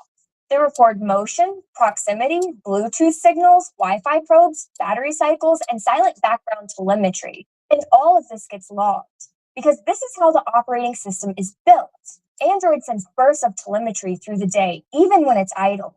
Windows sends diagnostic data through the channels you can't fully turn off. Apps you forgot you downloaded still phone home with usage details and device info. Even the accelerometer that measures your steps leaks identifiable patterns that can match back to you. So what can you actually do to stop this? You reduce how much data your devices can produce in the first place. The device you choose matters. If you want the cleanest baseline, use a privacy-forward system, something like a de-Googled phone running Graphene OS, or at least an iPhone with extremely strict permissions. Not because they're perfect, but because they limit background chatter. Then treat your apps like potential liabilities. Install fewer of them. Only use what you need and turn off radios you don't use. Restrict permissions that aren't necessary. And most importantly, don't use one device for every aspect of your life. If everything flows through one physical object, your entire identity becomes easy to connect. Quieting your devices helps shrink the constant stream of data that fuels your shadow. And once you cut all that noise, you're ready for the real question. Who is collecting all of this data and turning it into the version of you that keeps following you everywhere? If you've ever felt like the internet knows too much about you, you're not imagining it. And the reason is data brokers. Data brokers are the hidden marketplace of human behavior. They buy, merge, repackage, and sell data on you at a scale that feels unreal. They don't just keep a file on you, they keep dozens. Each file is tens of thousands of data points deep, like where you shop, live, drive, what time you scroll at night, how many steps you take, which neighborhoods you pass through, even what you read at 2 a.m. And yes, they track your location patterns too.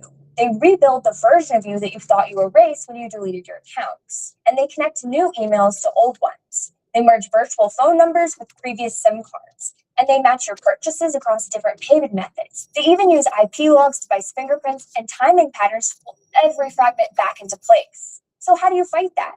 You have to weaken the foundations of their profiles. Data broker databases fall apart when your identifiers stop appearing in new places. Services like Delete Me, which is what I personally use, help remove old records, the ones that keep getting bought and sold. Freezing your credit cuts off credit header data, one of the biggest sources that brokers rely on. And using alias emails and virtual numbers prevents new identities from connecting back to the old ones. Virtual cards break the purchase trails that normally tie everything together. This breaks the consistency of the data they use to track you. But there's still one more layer, and it's the one people underestimate the most. How does the internet recognize you even when you change everything? Even if you replace your email, your phone number, your device, your browser, and your payment methods, the internet can still recognize you. And it does this through behavioral fingerprinting. Behavioral fingerprinting is the final boss of modern tracking. It identifies you based on how you move through the digital world, the tiny patterns you don't even notice you make. That could be your typing rhythm, scrolling speed, mouse hesitation, purchase timing, login schedule, and accelerometer-based movement signature. You don't consciously control these patterns, but your devices and apps definitely see them, while your browser tracks them. And the models trained on billions of data points definitely see them. This is why disappearing is about breaking recognizable patterns, not hiding away forever. You just can't let every part of your life blend into one behavioral profile. So separate your activities across different devices or profiles. Don't log into all your accounts at the same time every day, and don't use the same browser for every part of your life. And avoid carrying one phone that holds every identity you've ever created. So think in compartments, behave in compartments, and keep your rhythms from collapsing into one unified signature. Once you understand how behavior can reconnect everything, one question becomes obvious. What do you say if closure disappears instantly? Most people fail because they accidentally reconnect everything themselves. Cross-contamination is the silent killer of disappearing. It's the moment two parts of your life, the parts that were supposed to stay separate, touch for half a second. And that's all it takes. You sign up with the wrong email just this once. You log into an old account because you needed a photo from there. You reuse a phone number because it was convenient. And you check something sensitive using the same browser you use for work. You buy something with the wrong card because autofill popped up. Or you connect to a Wi-Fi network you used before under a different identity. Or you keep using one device for everything because it's the one in your hand. And instantly, every wall you built starts cracking because the pieces of your identity that were supposed to branch away from each other landed on the same surface again. It's one overlap, and that's all the system needs to start stitching you back together. This is why disappearing requires something simple but rare: discipline. You keep identities, emails, numbers, and devices separate because connection is the mechanism the system uses to follow you. The people who successfully vanish don't disappear by hiding, but they never let the dots reconnect. And once you see that clearly, disappearing stops feeling like paranoia and more like freedom. You're not avoiding the internet anymore, but you're avoiding the architecture designed to recognize. Which leads us to the final question. If you've broken the identifiers, starved the shadow, quieted your devices, collapsed the broker profiles, and avoided cross-contamination, what does disappearing actually mean in 2026? Here's the part almost no one expects. Disappearing isn't about erasing yourself. It's about becoming unrecognizable to the systems watching you. You vanish by breaking the pattern the modern internet expects from you, not deleting everything. This is what it means to disappear in 2026, breaking the map the internet uses to understand who you are. Once the map collapses, the tracking collapses too. And once the tracking collapses, the profiling collapses. And once the profiling collapses, the you that companies sell, trade, and reconstruct dissolves. If you want to start taking real action and not just learn the theory, grab the Beginner's Privacy Action Toolkit in the description. It has the first steps, the quick start plan, and the settings to make the biggest impact. Don't think this is running away from the world. You're choosing the version of yourself that gets to exist inside of it.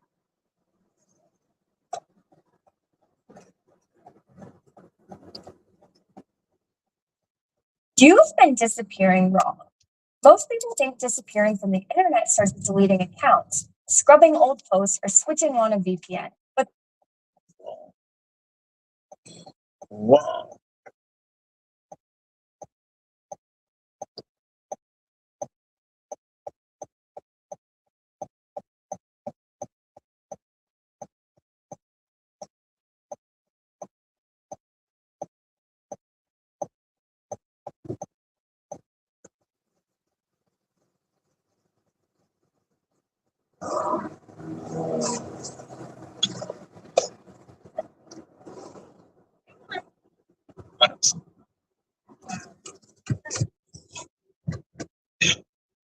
Are they spicy?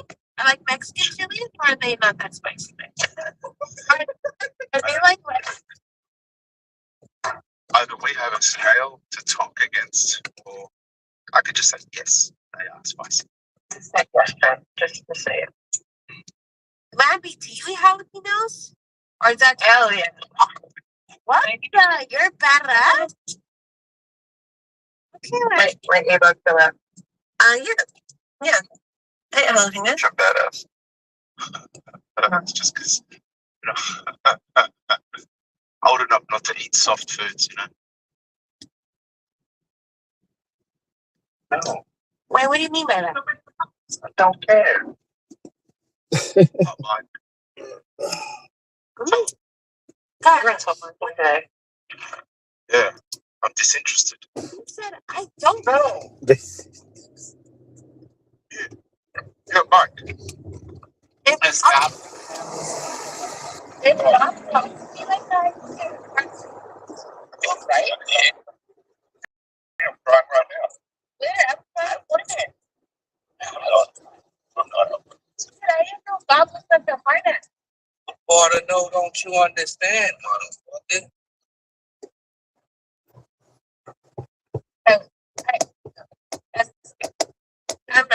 Is it the start? It's like too much more.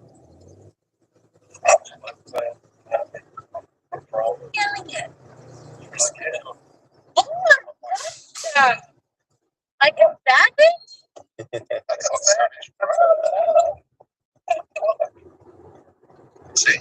See, Sam, you better act right. I don't know if you heard me, but I said that if you're talking like I right. You're like this one. Talk to you like that. It fucking said no. Yeah. How many times I say that? Have a son and a daughter? Yeah. And are you doing rough with your son and your daughter? Right. That's what's going on. I believe in equality. Shut up. Sound Thank you. Randy, I remember when the girl was young, I yelled, and she just started crying. And I said, what happened? I looked at my wife and said, what happened? and when you yell at your son, does he cry? Loudly. And I did the big, But I do the big yell, they just stand in place and cry. Yes.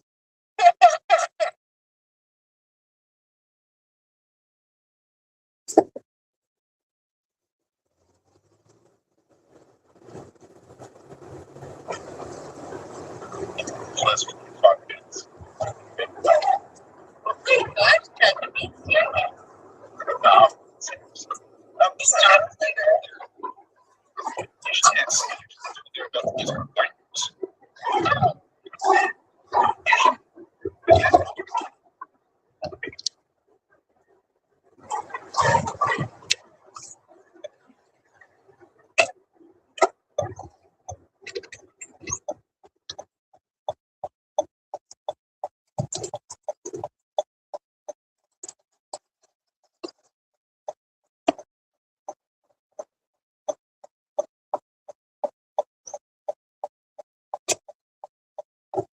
Guys, No, that was just big. yeah, that's great. Frank's a guy who's like, serious stuff. He knows what he wants. What's right. You gotta talk like when it's back. I mean, you're frank that you can.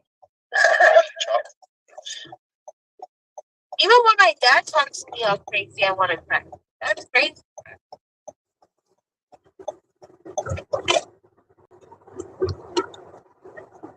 Since you wouldn't get lost breakfast in my house. You're making your breakfast. I'm making you walk about. You would, actually, maybe just breakfast. Yeah, Tomorrow's free. Let's rebuild fetched from free or liberal. what Frank minutes are. So if you say, let me be frank with you, liberal or free. Huh. Thanks, bud.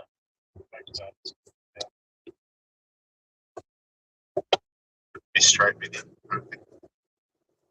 I didn't know so.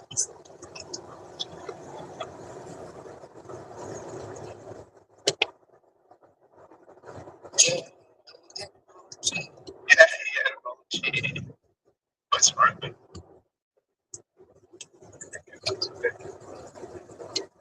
Take the mask off, right? He's the same thing.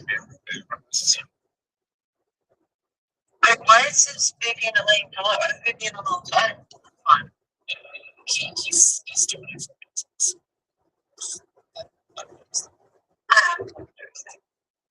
You can imagine.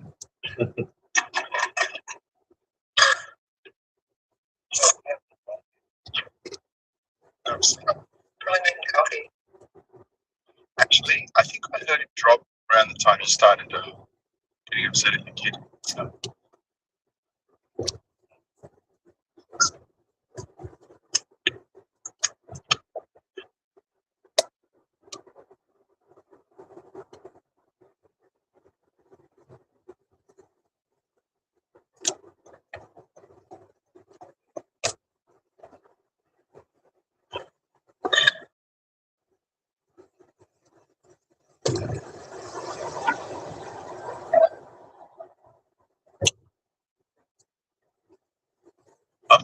was awesome.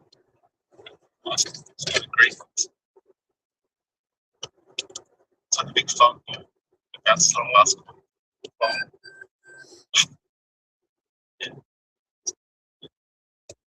What kind of phone? It's great, okay?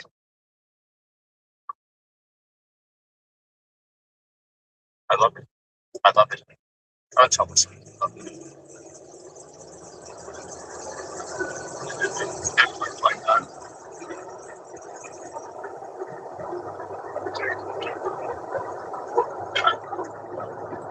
Ready for this? GLP-1 trial 16 months. Cats.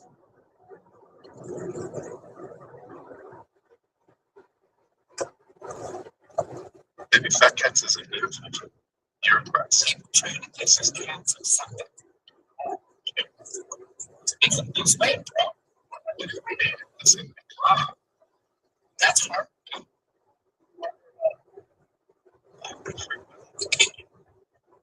I just wait. I just need fitness. Oh, you feel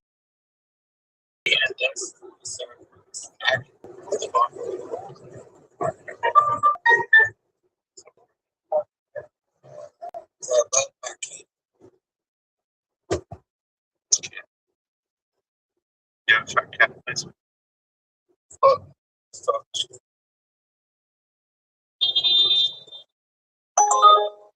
I haven't been cat around fight the cat. So you did say wasting cat money mitigating the cat. That's supposed to is that cat? They're starting trials right now, right? Why? They need the cats, man. I need the cats, bro. Because animal owners pay enormous prices for their animals all the time, vets and everything else.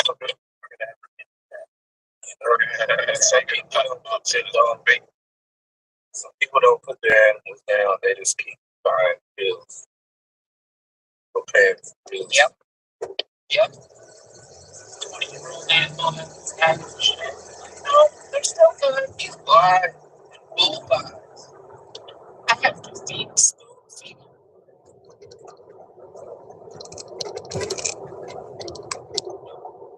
every day.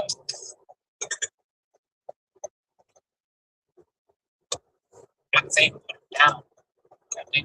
Exactly. I'm Beyonce now. Yeah, Beyonce, because it's selfish that animal, like, it's selfish for you to keep the animal alive. That's a piece of payoff. Exactly. Like, it's like, and talking straight. Feel anything about it, spot.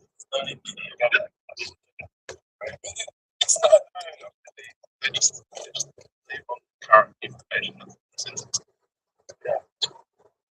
So it's just suffering. That's it. No, it doesn't seem to be it's fine. Yeah. No. Yeah. It's fine. It's fine. It's fine. Yeah.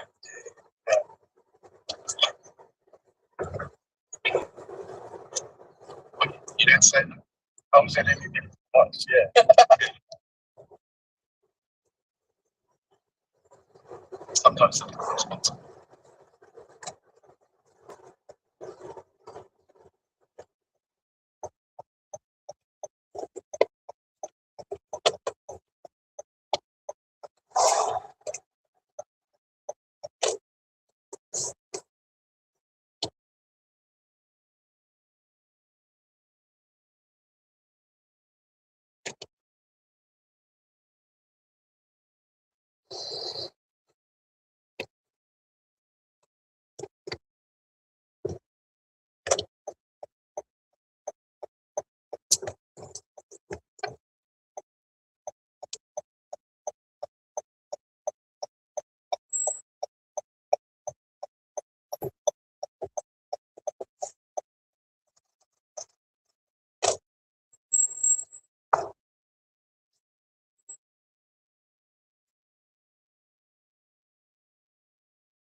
The maggots were crawling in the food. Some of the McDonald's had norovirus outbreak as well. Oh, that hurts. This is fun. You said Senator? Republican Congressman Chuck Edwards. Chuck. Yeah, I'll look it up. Chuck. No, that's fine. I'll look it up myself. Keep going. Keep going. North Carolina's 11th district. Thank you.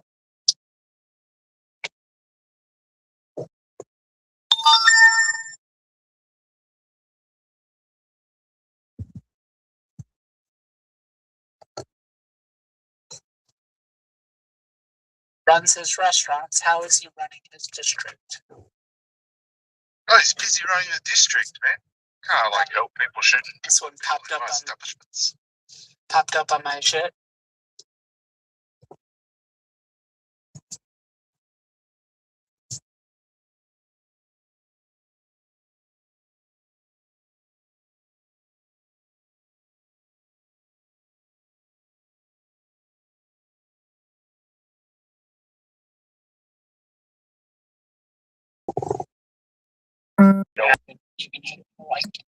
We can.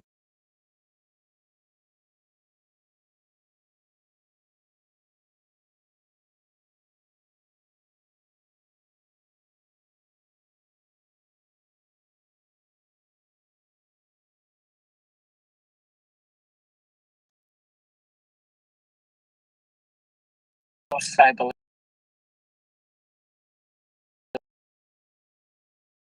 Claims that Navy is infecting at-risk. It came from a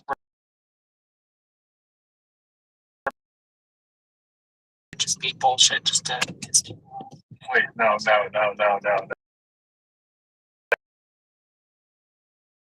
Navy infecting at-risk monkeys with lethal pathogens after. Yeah, so they're doing chemical weapons. Israel's President Herzog met Germany's Chancellor Merz today, formerly BlackRock.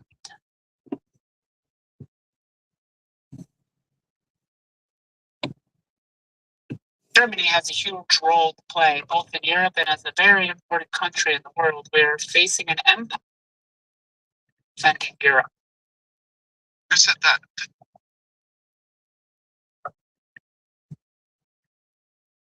Still. It's the most complicated story ever in some time. How is Israel defending Europe? Right. Yeah. Israel's actually making Europe worse by forcing all these people to feel like they need to agree. I thought we were defending Israel. Is that about the transitional property that's weird defending Europe? By the transitional property of making money. And Defending Israel. Canadian Ministry of Foreign Affairs. Money doesn't seem to be going the right way enough. By the transitional property. Which way did money go?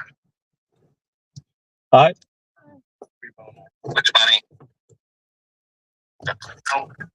Yeah, sorry, the maps not playing. Sorry. So good.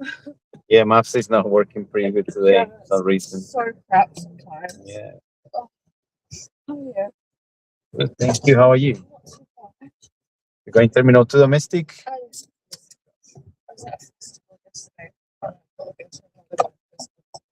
Oh wow. I'm very tired. Let me know if it gets cold. I can change it. Oh no, I'm so fine, thank you. Thank you. We'll be there in 20 minutes. Oh, amazing. Thank you so much. You have fun in the festival? Yeah, it was 40 degrees though.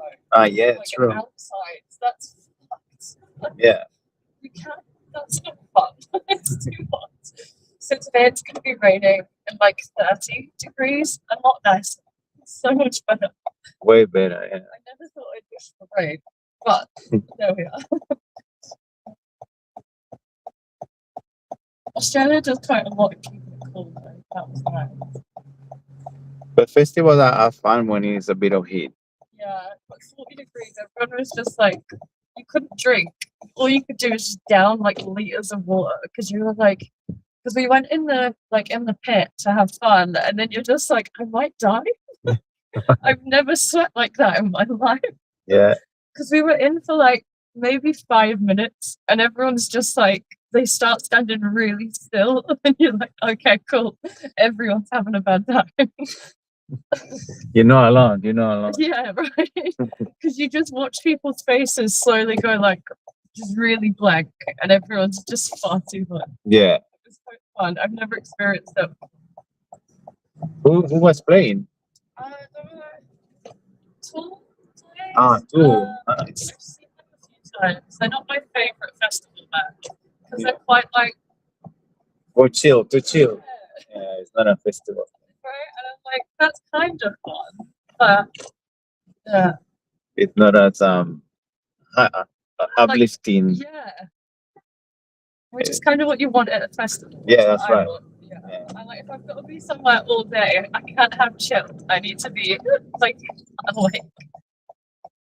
Yeah, I think that's the point of the festivals, to just jump around and enjoy the. Like if I want to go to a show, it's all amazing to see if you're at like sitting down. Yeah. No opera house. Like, you know. Yeah. And I've seen them like that. I saw them in London, and I was like right up in the worst seats.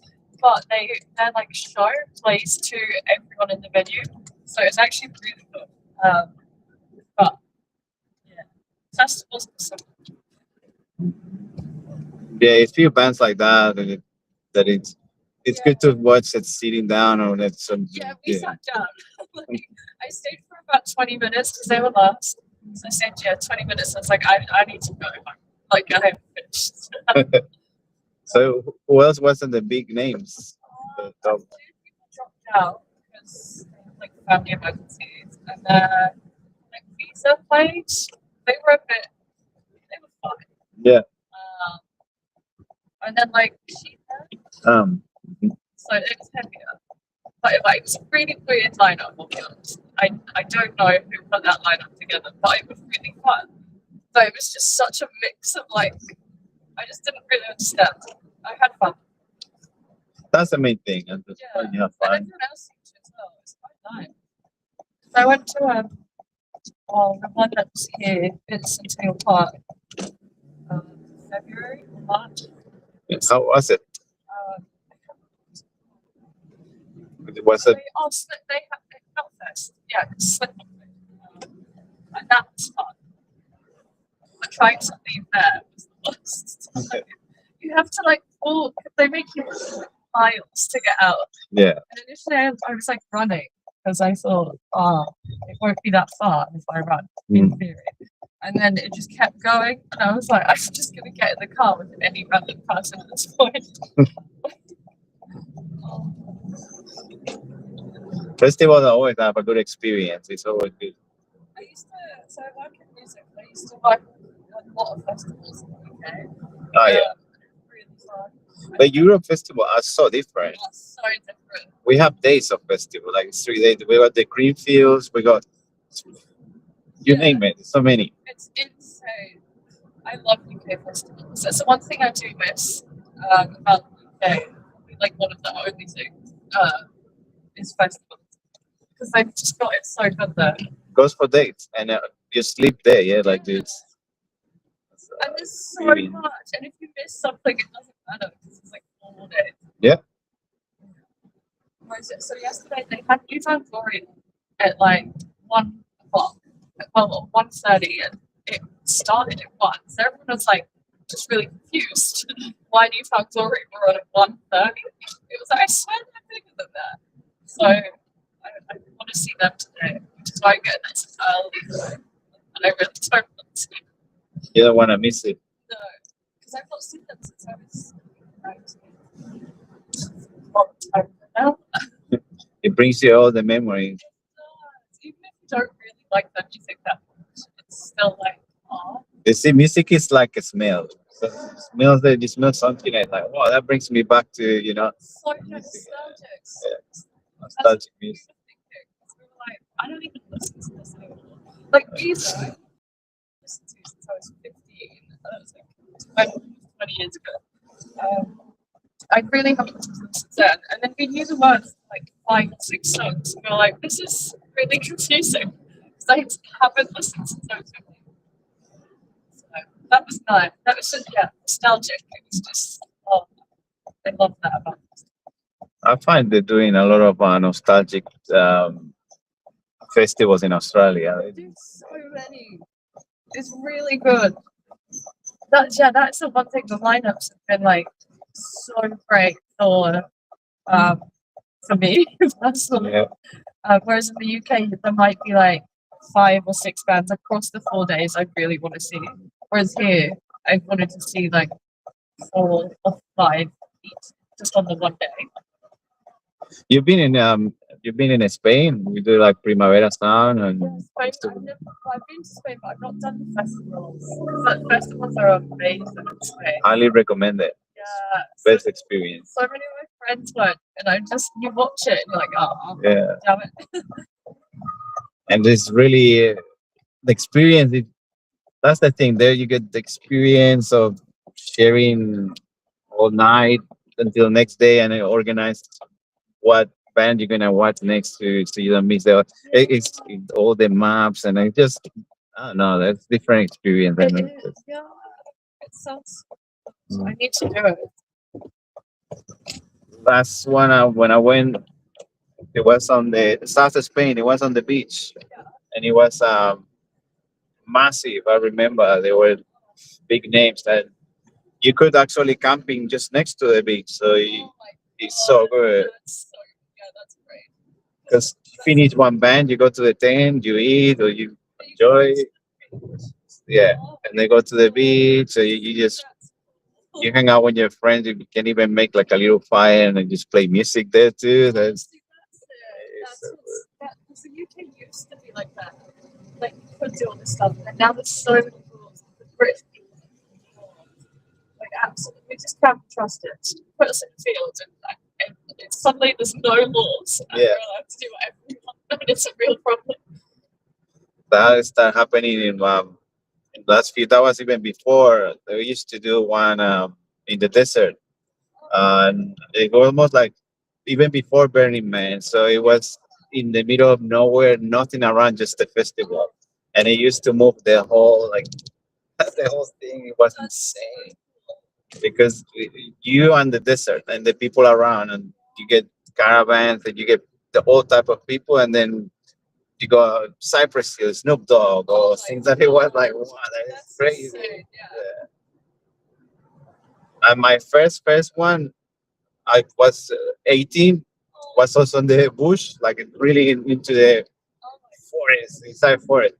And you have to actually go with the map. Back in those days, the maps of paper. So we're looking, hey, 3, 4, like looking at the number and getting lost. I think that was the fun part because it always brings me memory. Yeah. There was a festival in the UK that they do sessions, like, artists play in the forest during the day, but then at night time they do it, but it's lit up by like very little. So it's got like little twinkly lights, and you're just really trying to it's like an adventure. It's so fun. That's one of my favorite festivals, and it's so tiny. It's got like a cap of 8,000, and it's a 4-day festival, and only 8,000 people. So it's just like, it's so nice. It's so good. Yeah. If it's exclusive, it's like the exclusivity of, like you got rewarded after all looking for, and it just. Exactly.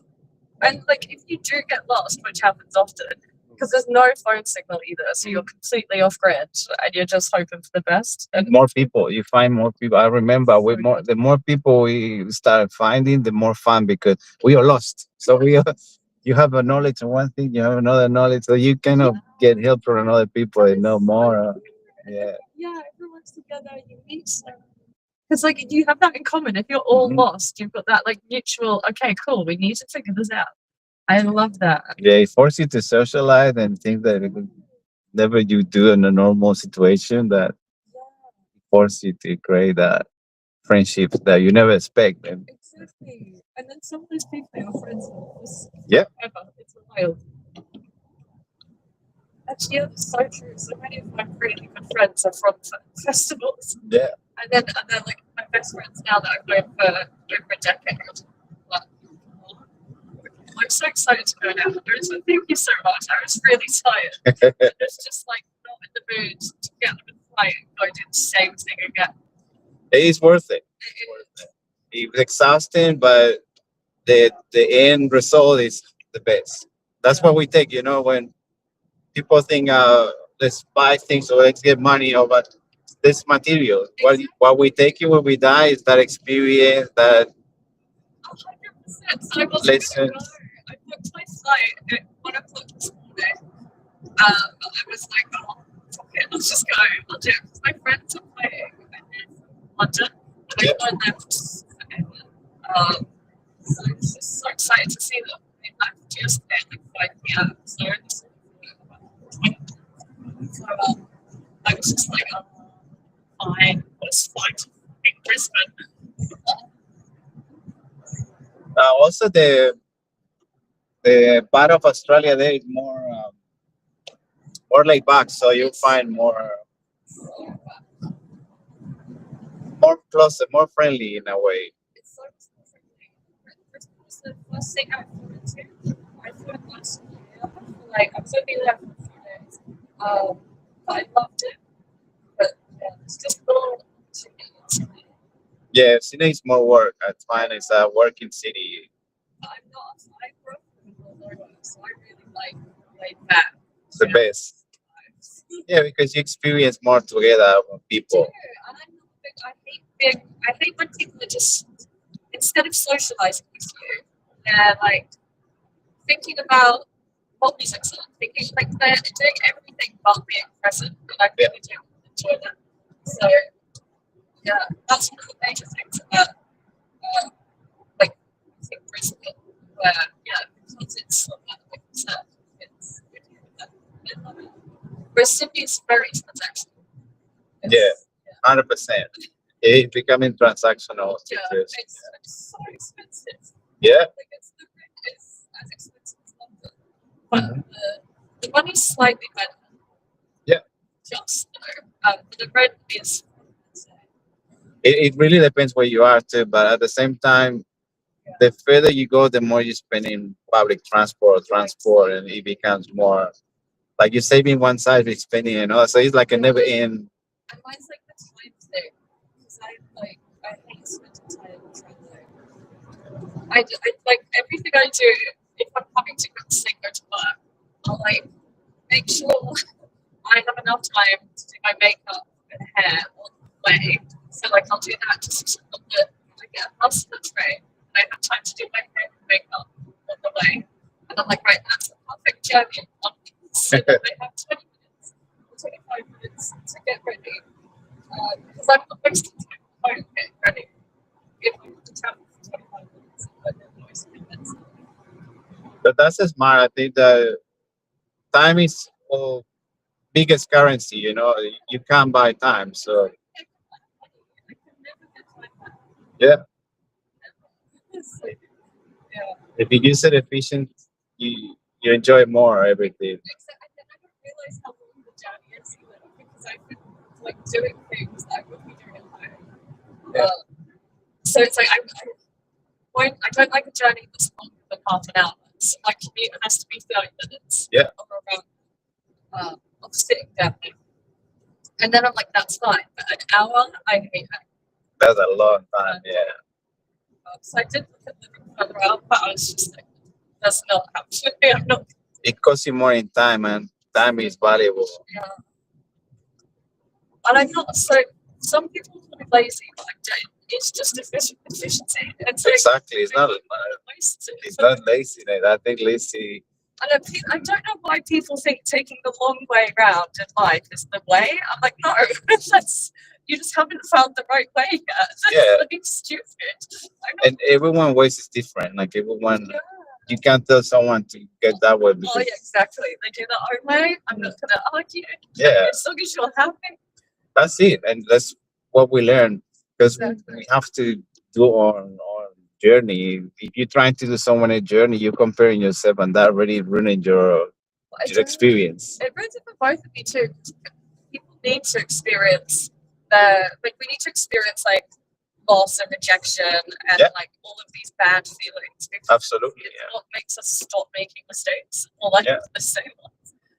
So when you're telling someone, do you know what I mean? Yeah, when you're trying to like impose that on someone without you learning, it's just silly.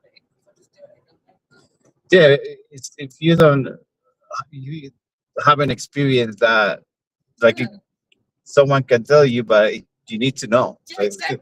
I'm very much like that. So when I first got here, I didn't understand like when you go in the water, if it's ripped, and I was like, I could swim. The but currents. I also got taken out by a wave. It's so bad. Just trying to get in the water. My friend would always be like, right, you have to go in now. And I was like, no, give me a sec. And then he was like, you need to do it now. So I'm so stubborn. I was like, no, I don't. Just give me a fucking minute.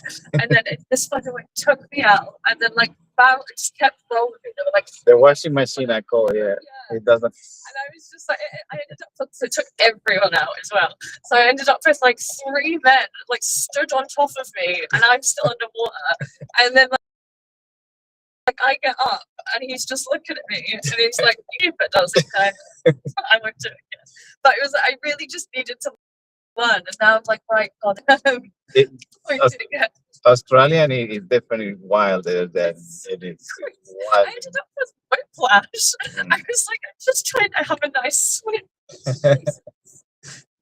It's stuff like that where, and there's spiders and stuff where I was like, oh, that's because I wear glasses, but I don't wear them very often. And there was a funnel web in my room, and I could see there was something, and I was like, that doesn't look much, but it'll be fine. So I like sent a photo of it to my friend. She was like, get out of bed right now. And I'm like, I must have stopped it. But actually, it's not going to be one. She was like, get out of bed right now. Sydney funnel web, one of the most deadly spiders. Yeah. And I was like, oh, it'll be fine. Yeah, because if he gets you, you need to go to hospital. Like, it's no option. I didn't even know like the 000 at that point. So she was like, get the fuck up, what are you doing? And then she was like, you need to go get a bottle or a Pringles can or something and get this out of your room. You can't lose it in your room. Yeah. So it's ridiculous. And that was like day 3 of being here. Day 3 of Australia. That's a good journey. I was one of the massive ones. Husband. Yeah, I love them. They're my favorite. They're so cool, one of those just jump scared me and like fell on me, and I was like, "Cool, that's fine." That is a scary one. This is really enjoyable. Thank you so much. You have a great day. Have fun in the festival. All the best, and see you next time.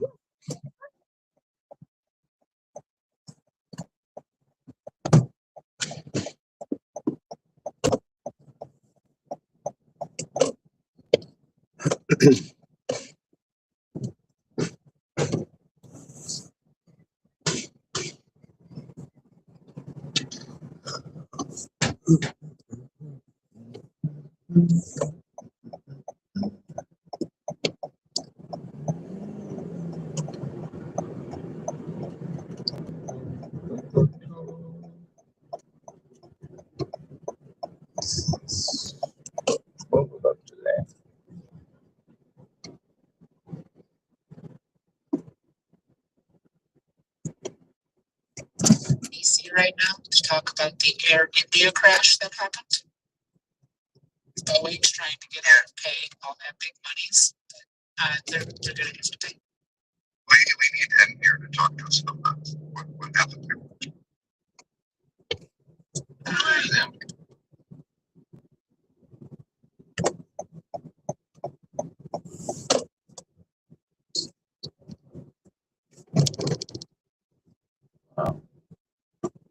Either anything.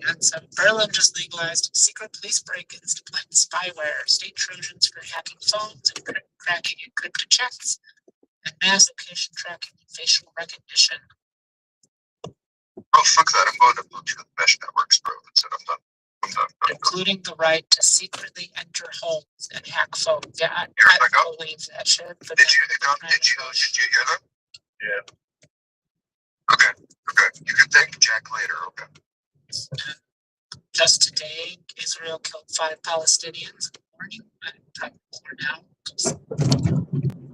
The commander of the Iranian Revolutionary Guards Navy announced the test of a domestically made missile with range exceeding 1,375 kilometers. If you don't make us play in America, we will shoot.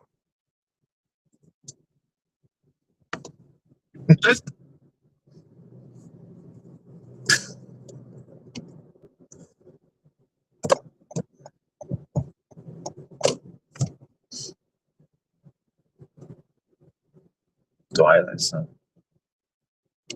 Is it a Twilight Zone? That sounds about right. That's what they're saying. Speech, the message of the speech, what was going on, why he was there, nothing. But they posted. Then he said, "We're the United States of Americanics." Yeah, he's This is the American same and all shit the that time. they did when he was That is talking correct. to the natives. They tried to just like completely downplay what he was actually fucking doing, just by he said one word wrong, therefore the whole speech is ruined. He said one word wrong. Who cares? He's done. Washed. But never mind the fact that he was actually trying to console the natives and say, "We're here for you. We're not gonna fuck you." Wait, time out. Which is his story. Yeah, no, sure, good on him. But ask him the next day if he remembers if he did that. Tyson has dementia. Like, no chance. Prove it. No. Are you serious? Yeah, I am. Prove it. Because otherwise, you're retarded until you prove It's it. really easy to prove. I'm just going to ask him a simple question. Who the 5 best rappers? Oh my God. If he had dementia, he would be able to go up and trumps. Disagree. Wait, no, that can move. You can move. My grandma still lives and she's in her 90s, and I can tell you she can still move and everything. 100% she forgets shit. Speeches.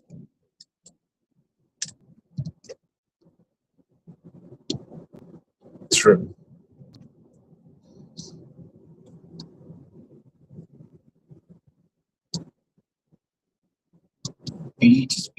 Speeches. Oh no.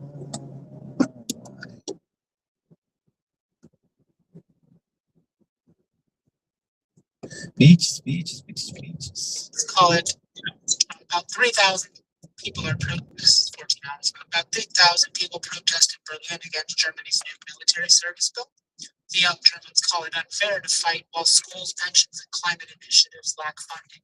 The law expands Germany's armed forces and allows conscription and voluntary enlistment fall short. Wild. U.S. came out with a new national security strategy that blames undemocratic European governments for failing to make peace with Russia in pro-Russian position on NATO, and it reflects white nationalist views on European demographics and pledges overt support for right-wing parties, which is not the national security strategy.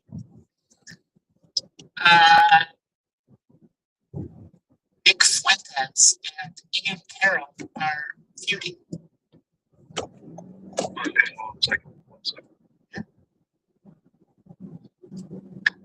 5 best rappers of all time. Think about it. Dylan. And I spit hot fire. Hot fire. Thank you for your work. U.S. officially blamed sleep-deprived stress of fighting Houthis for flood of Pentagon losses.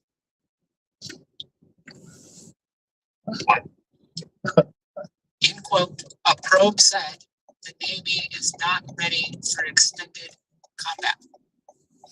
You remember what they were doing with the stuff in the Middle East a couple of months ago? And like we lost 2 fighter jets to the sea because they just fell off the ship. Yeah. Yeah.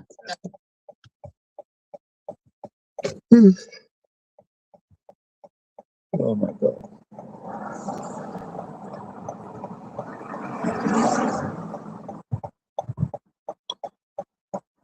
Not enough training. Oof.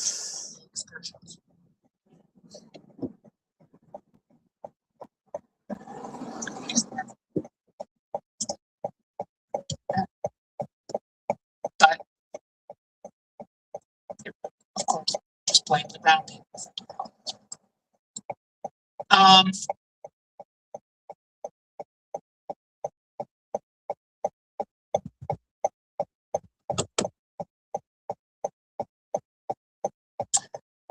Milo Yiannopoulos Oh, that's a name. Long time. went on Tim Pool's show and alleged that Charlie Kirk was gay.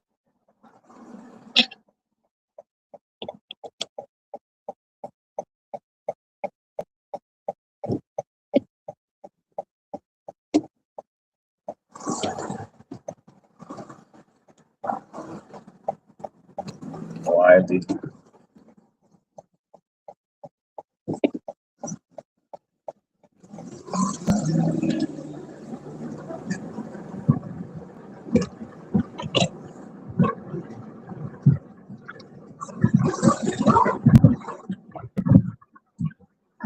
Wildly.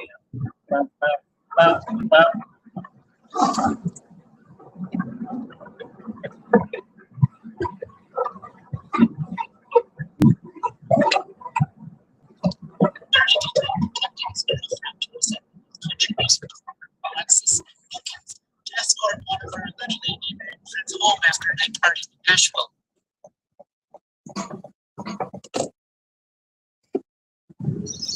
The agents assigned to protect Wilkins, members of a SWAT unit, usually assigned to the FBI field office in Nashville, objected to moving from their assignment, but Patel insisted that they do so at Wilkins' request, and in one case called the leader of Wilkins' security detail and yelled at him to do so, sparking increased concerns of misuse of tactical resources within the FBI.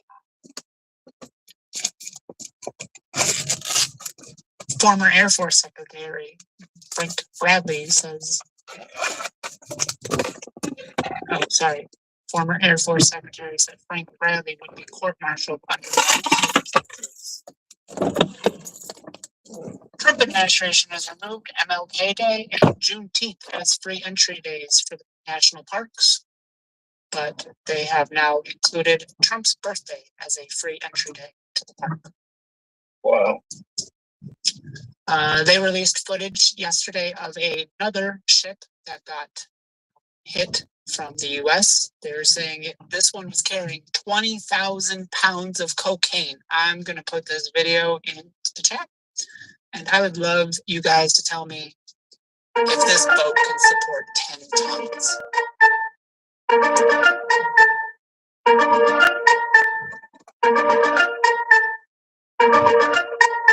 There's no way a boat of this size can hold 10 tons.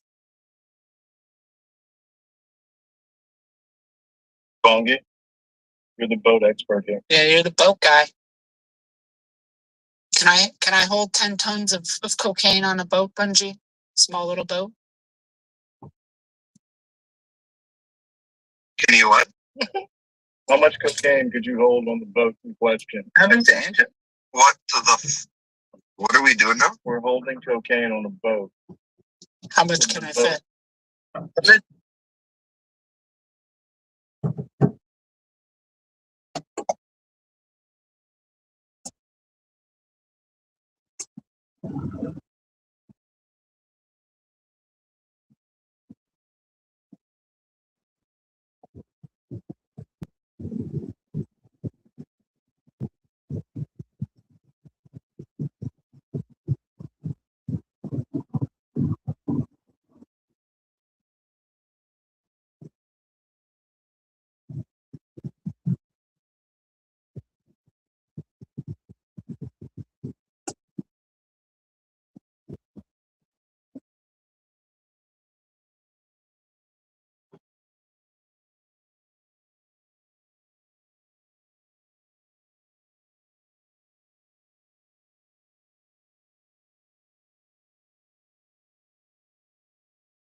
Views, 26 likes, 13 reposts. Come on, how we got 26 likes but only 13 reposts, man? Like this page, bookmark this page. Let's get this page fucking trending. And I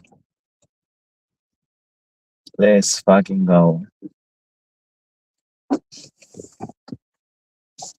Then these ASIC miners start taking over, and the Reddit forums, which is the true crypto ethos, pushed Vertcoin into existence through a hard fork that they got a whole bunch of really smart people to work on together, right? And then they launched it, and no one was in control of it. And it was everyone knew that it was happening because Bitcoin, Litecoin already came out, and Dogecoin. So there was a super fair launch, and that's why. If you were to look at Satoshi's vision, right? Satoshi's vision, Bitcoin is supposed to be Satoshi's vision. Vertcoin is the end of Satoshi's vision. So yeah, it's something else. But you guys, another thing, it's more than crypto for me with you guys. Everything. Lies. Monero. Satoshi's vision. Monero. Educate yourself.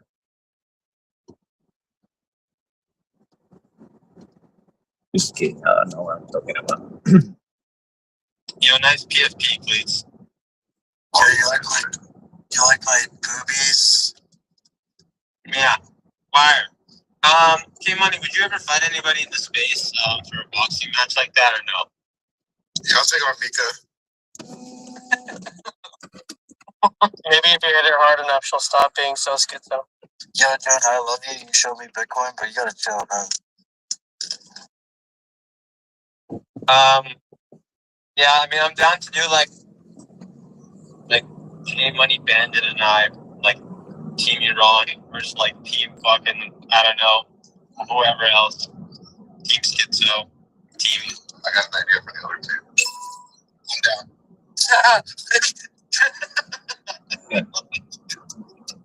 I want to be a child until I drink a tea, Brandon. Burden Bandit and K-Money versus Joe and Texas. Wait, is Bandit, are you Iranian? Oh, no. Yes. Damn it, dude. Alright, you guys, I'm no longer Iranian. What the fuck does that mean? I'm transracial, dude. I identify as fucking fuck. Alright. Identify as fuck. Somebody said that. Like, what's already missing is when, like, Pharrell and, like, Nicole Bennett. Yeah. Just crush it. You're ready. I'm pretty sure, yeah. I'm not ready to do. Yeah, just blood pressure juice. I just came off. Wait, hold on. I mean, based on the title of the space, is that something that interests you, Chicago? Because I could kind of help. Nah, bro, that bitch blocked me. Fuck that whore. Like, I'm gonna be honest, dude. Okay, alright, dude. You're making it really hard to find it wrong. I think the answer was no. Fuck her. That's the fucking simple. She's fucking. But that's not the story. So Chicago, what's going on? Is it hard finding love these days? What's going on? Bro, listen, I might have crazy actually. I should have given up once in my life. Enjoy fucking having the night be a Christmas present, bro. Looking like the fucking horse in 26. Like, Hello. I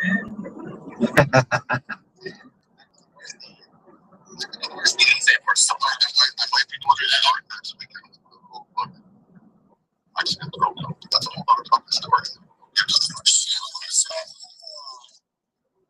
go. First bird and take it away. Okay, yeah. Guys, welcome back to the space. Today, the title of the space is Finding Chicago Love, and then in brackets, crypto space by the bit. Just for the new people that are coming in the first time, like, what the hell is There are no new people. Don't worry about it. Yeah, you know what? Welcome back.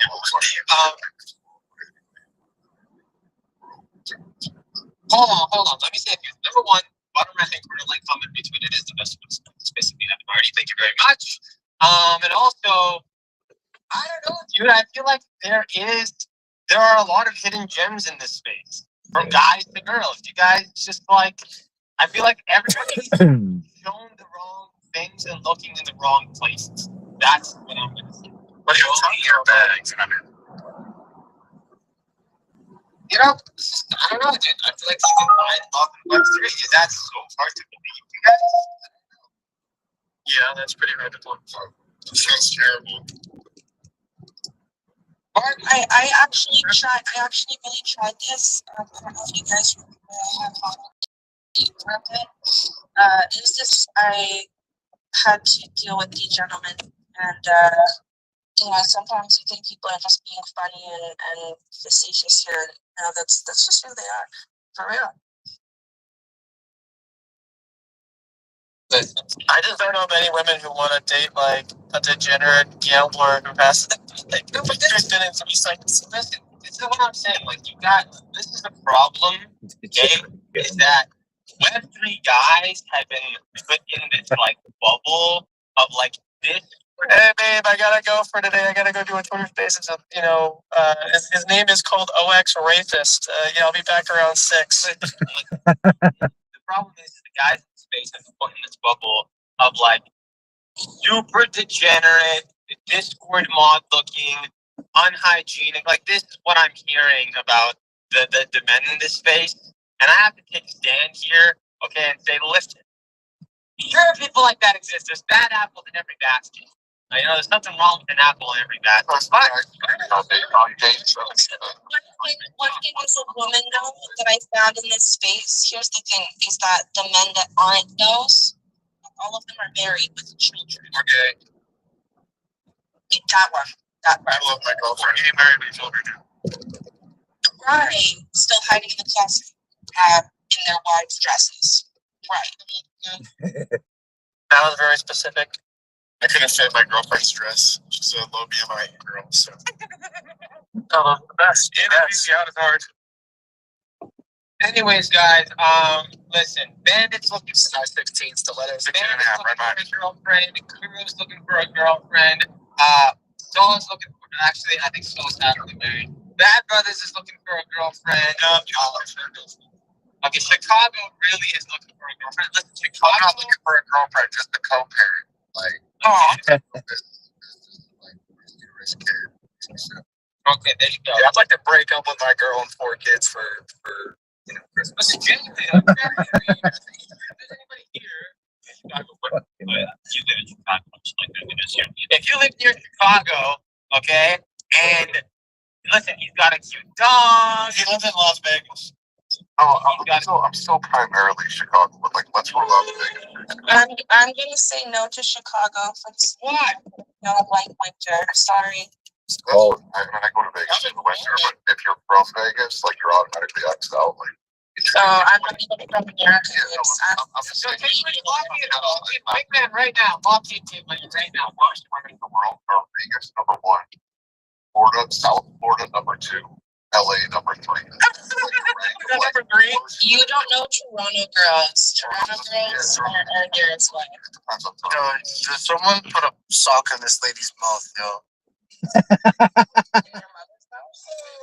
Yours, bitch, you fucking dumb. Okay, everyone's calm down. God. What just happened there? It's still going like one. Somebody put it around. Everyone started fighting. Calm down for a second, okay? Hey, Money, aren't you supposed to be the wingman right now? Like, Chicago and Barbie were just talking.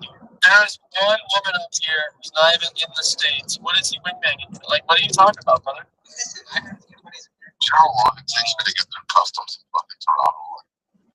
No, I live in Mexico. Wingman's a woman that looks like a fucking dude. No, I live in Mexico. So That's okay. it's actually really easy. And if you get your duo, if you get a Kia, you get to choose what line you want. So You can fly to Mexico City where all the like actual Mexicans go to go on a tourist spot. Going to Mexico City next month.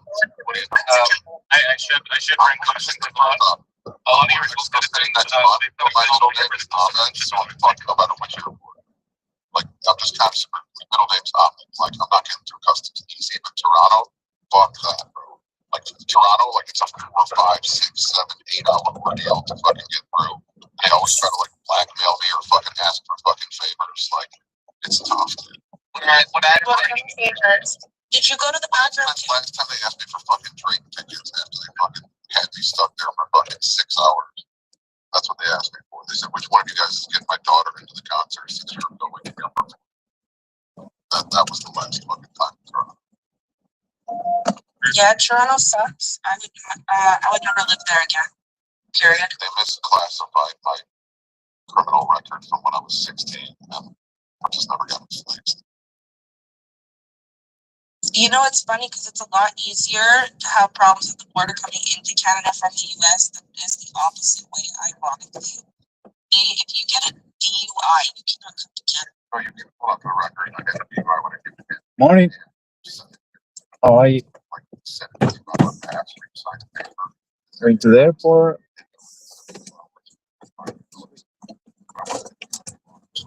Let me know if it gets cold or hot. I can change it. Thank you.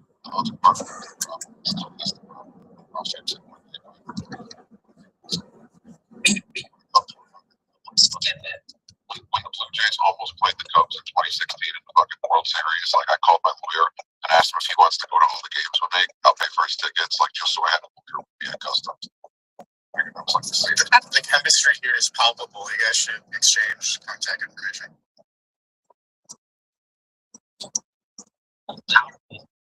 I know that didn't sound like a good like situation. Well, Barbie, I mean, listen. Have you ever heard of the Barbie song? Like, you don't sing it, be the guy in the Barbie song. And you could be the Barbie. Anyways, guys, welcome to the space, by the way. Finding love and women. What does Bandit do here? What do you mean, what do you do? Hey. Not over my phone. Alright, what was the question? Exactly. I'm listening to, I don't know, tips for raising Christmas. Tips for raising what? I don't know. I mean, you gotta go. George, you said raise fucking. Listen, you fucking. What happened? Back in my day, you real person, like, or fuck. Like, he was like the space, but don't let lie for such slander. What has become of space? Listen, the day you find this, there is no change without change. Okay? What goes around comes around. Easy come, easy go. Sorry. So. I'll tell you what happened. That's what you said. Fuck on his face. You're rich, then no one gave a fuck anymore. Thanks, J Money. That was I'm sorry, guys. After paying taxes, I have to give a fuck again. So, if anyone has any plays, I'm trying to make a nice illiquid.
Siyempre naman.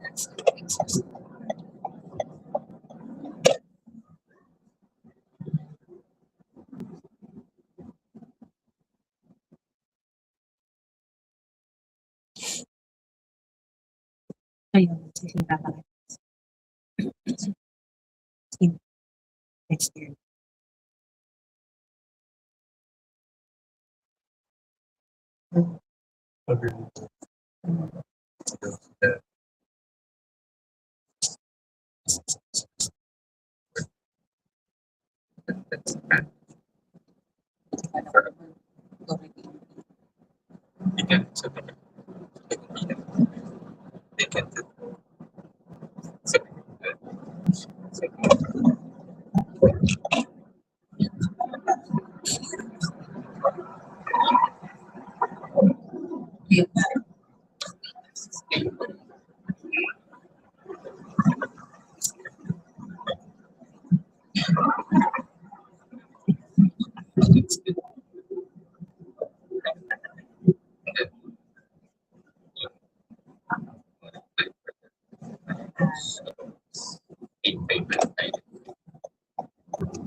Partner. Yung mga dyan.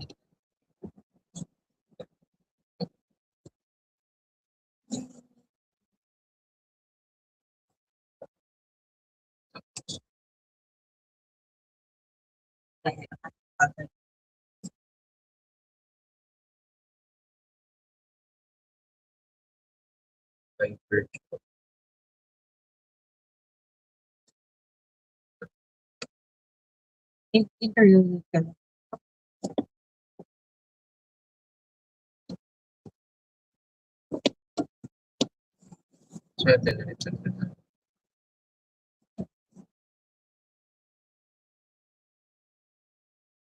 Ano, ba't umuwi pa tayo?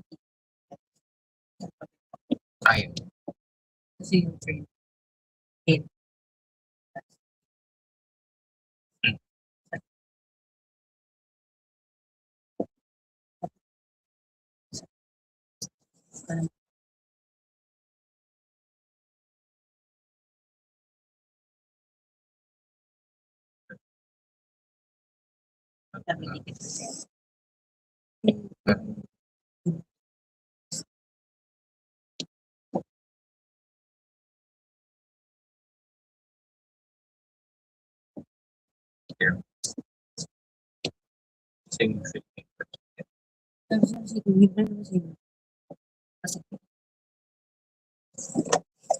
Dati parang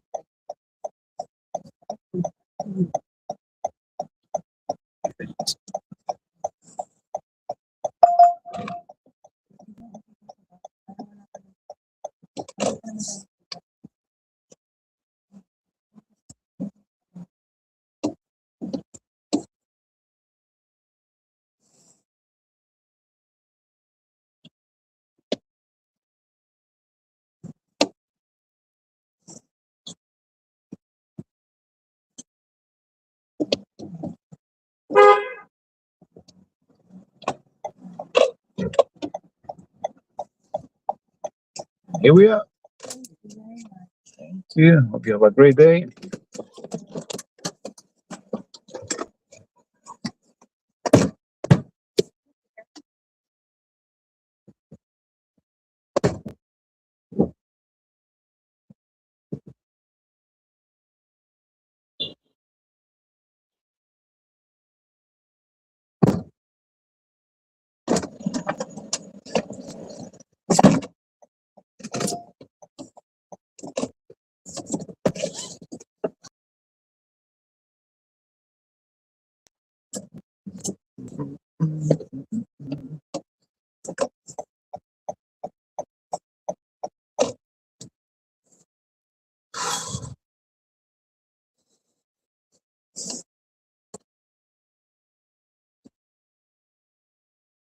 almost.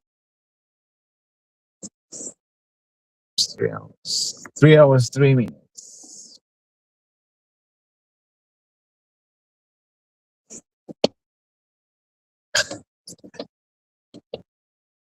Wakey, wakey.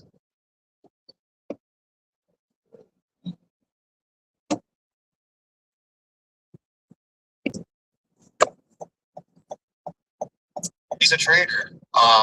Like he knows how to farm a chart, make it go up, and take a lot of profit on the way down.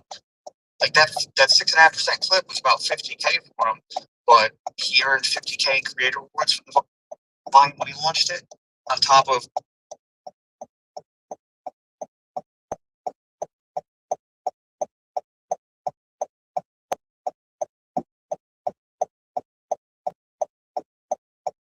on base. That base bridge is base 5. I think there's going to be a liquidity, a long-term opportunity cross chain. So yeah, exciting stuff. And I mean, look, this is different than just like, hey, what project you got? Everyone's talking about their project. Just you have to get your project name up there. We have to have spaces like this, but you also sometimes got to zoom out and see where the market, where the space is going, because that's how you, as a founder, and me, because I'm going to learn from people too. That's how we're going to be able to say, shit, I need to maybe start to learn that open app. You know what I mean? Just start to, get.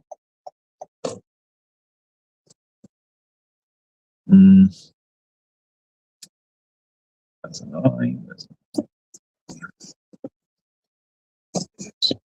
Today, GameStop will give customers $5 store credit for pretty much anything for Trade Anything Day. There's a long list of exclusions, but taxidermy is allowed. All right, that's enough internet for today, Big Bud. CFS 420, damn near every day in New Orleans, sponsored by the Diamond Exchange. Oh wait, no, Diamond this is the best one. Sorry.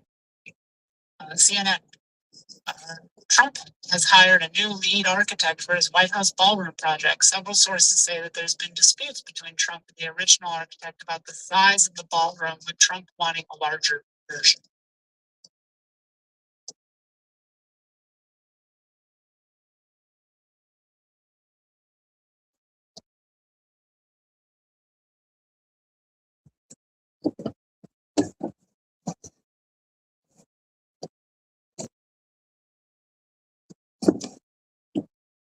A lot of things to be here in Congress, only to find out that all they get to do is come here and rubber stamp whatever Trump wants. You can get a monkey to do this job.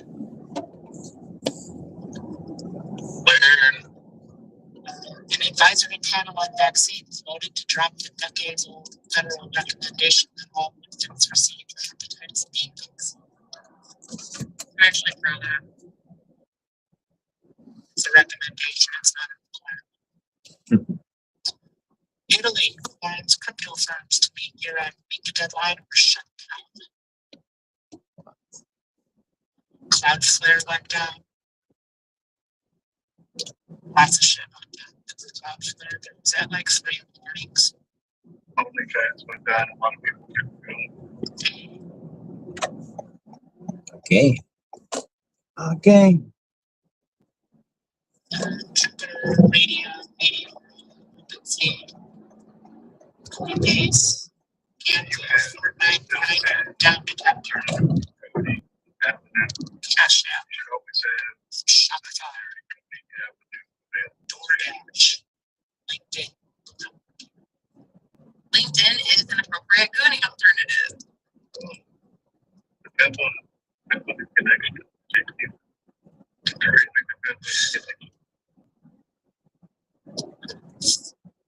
Former, It's the new Tinder.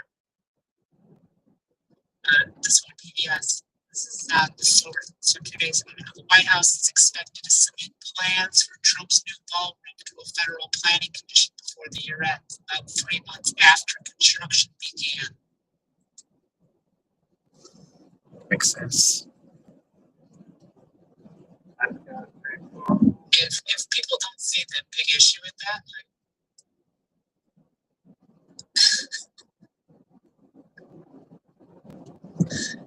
he just comes in and starts tearing Trump White House without a federal planning commission saying, like, cool? Like, no. We're gonna need you to put the East Wing back. We hope.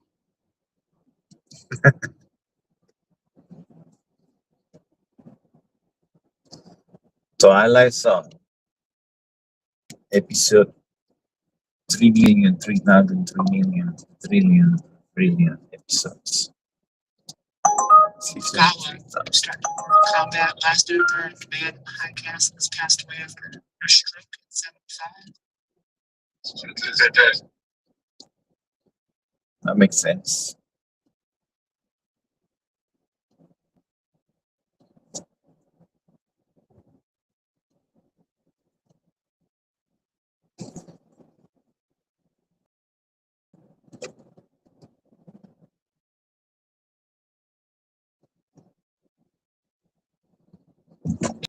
Which is like a much it's like, why the fuck are they like doing these, like, know this knowledge about like the technology that's being provided to babies? Crazy.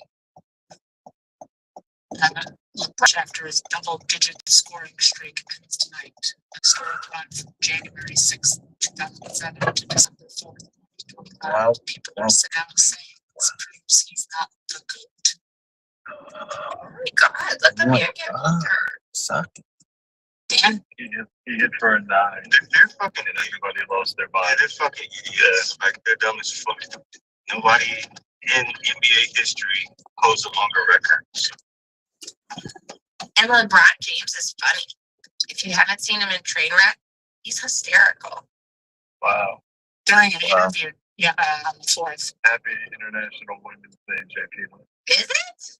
No, it's not. That's the LeBron James joke. Oh, like every day is Women's Day because he loves women. Yeah, that's just, You could ask Justin. I don't really like get memes. I just think they're like jokes people make up, and I'm like, oh, okay, it's a meme. Like, I don't really know most mainstream memes. So. During an interview 2 days ago, Sean on Hannity with FBI's Deputy Director Dan Bongino regarding today's arrest of a suspect in the placing of a pipe bomb outside the headquarters of the Democratic National Convention and Republican National Committee, on January 6, 2021. He asked Bongino about conspiracy theories he had previously pushed on social media in reference to the case, suggesting it was an inside job potentially by the DC Metro Police. Morning, Paul. This is my boss's phone. Oh, yeah. Taking to his house, so I've shared it with him. So, all right. Thanks, my bro. Thank you. Have a good day. That's not what I'm paid for now. I'm paid to be your deputy director and to base investigations on facts. The comments, so he admits to being paid to spread propaganda and misinformation. Yeah, sure he is.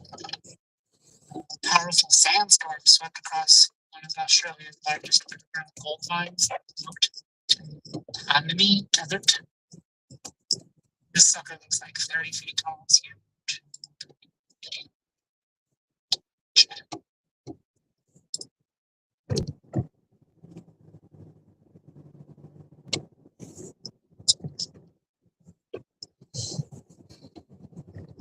Apparently, Trump fell asleep during the peace signings a couple days ago.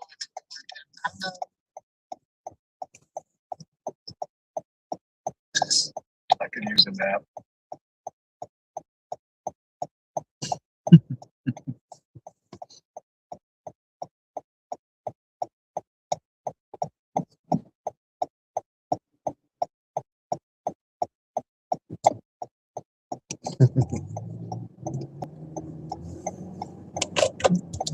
Nap o'clock.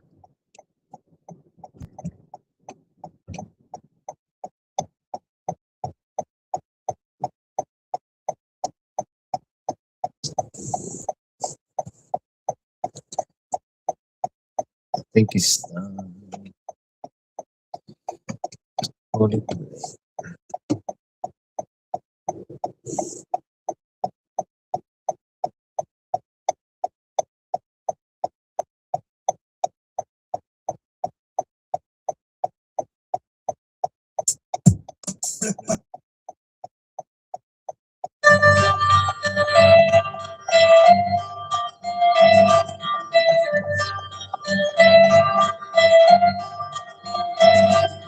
Mueven las manos los que se despiden. Yo no escribo letras, las letras me escriben, me dibujan. Ahí estoy sentado, pensando en yo que sé, siempre con botines, mirando hacia esa esquina que era un cine, era un supermercado, esquivando odio en los ojos del que pasa, piensa que enseñándome los dientes defiende su casa, tengo 27 ya y empiezo a asimilarlo, vivo entre el muro y lo más duro no puede cambiarlo, salgo, en mi cabeza siempre una canción, intento recordarla y no me sale tu canción, sé que me valgo como tu relación, porque ya aprendí a vivir como consultar el saldo, ay qué ruido todos los coches que suenan, ha crecido el niño de la noche del champú. Yo soy aterrizaje con el traje de Fernando Alonso. Hablo con el del taxi, tiene más gimnasio que todos los que estudian una carrera así de fácil. Al menos no es un empresario nazi que vive de los sueños de 4 chavales esclavos que pasan por el lado llamando a Lassie o dentro de sus coches que no vuelan pero casi. Son unos ladrones, abusones, pichones de pájaros grandes. No tienen opiniones cuando el jefe mande. Entonces pienso en cómo pasa el tiempo. Me crece la barriga, siempre andamos diciendo que no te chaleo. Nos vamos, se va cerrando. Uno más temprano, nosotros se nos fue armando. ¿Te acuerdas? Aún lo veo dentro del C4, distrayendo al computador con esto apagando. Espero que haya estado el sitio más interesante. ¿Quién es el Blade Runner? ¿Quién es el replicante? Estamos aquí 2 días, hay que leche, comprar y comprar. Quiero un bocadillo para comer.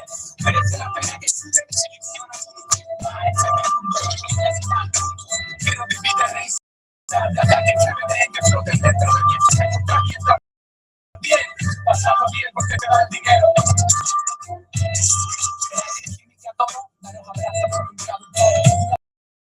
Marcado como los rostros por el mal humor. Quieren un Sherpa y un guía. Su propia policía y despertarse con sabiduría. Cuando cuesta este mamífero, un soporífero, negocios son fructíferos, otros petrolíferos. No importa lo que tengas, sea lo que sea, vale más la calidad que no se luchan, se pavonean. Mentalidad europea, me da vergüenza. Cojo el cable de la tele y de la radio y hago trenzas. Os faltan muchas horas, y antes más sencillas. Las llamo las 3 Cs, llama, caricia, cosquillas. Oh, palabras antes muertas que sencillas. ¿Cuántas luces y las puertas hacia la única fuente que brilla?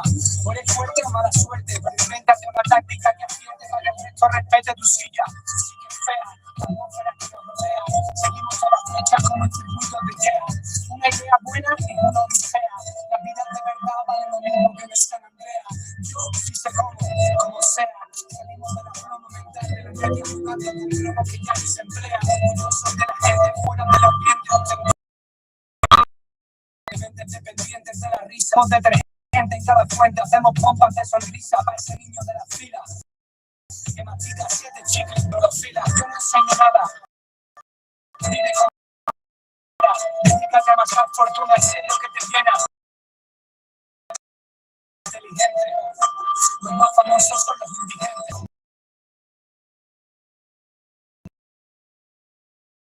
Cariño para comer, merece la pena que sube y selecciona.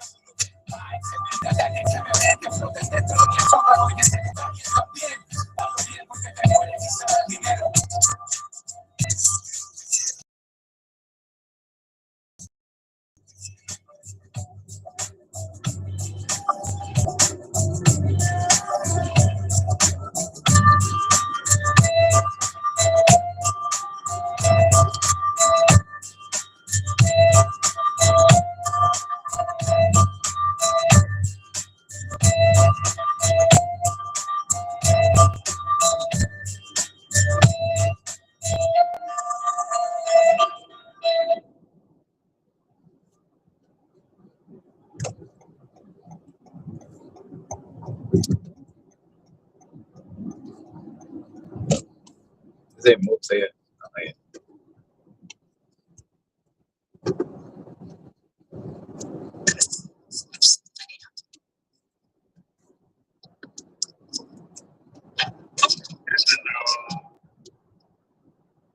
Daughters also.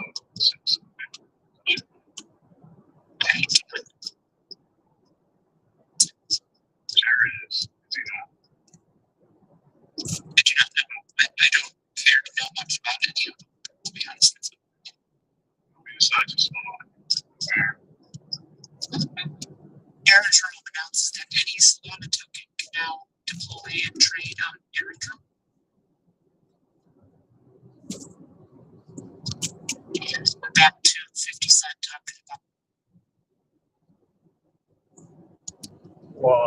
3 hours, not bad. $10 an hour. Not bad for a Sunday.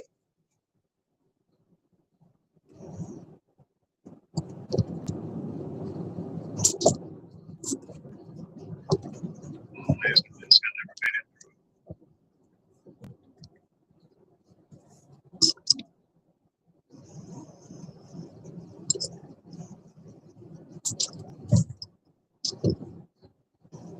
don't think I've ever seen Jurassic Park.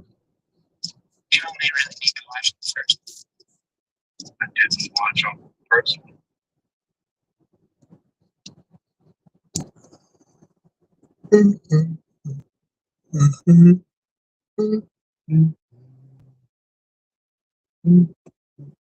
Or three are really like, and then the one before that, they're like, it's a T-Rex, but it's also has mechanical stuff. And then the one before that, they're like, it's T-Rex, but it's white.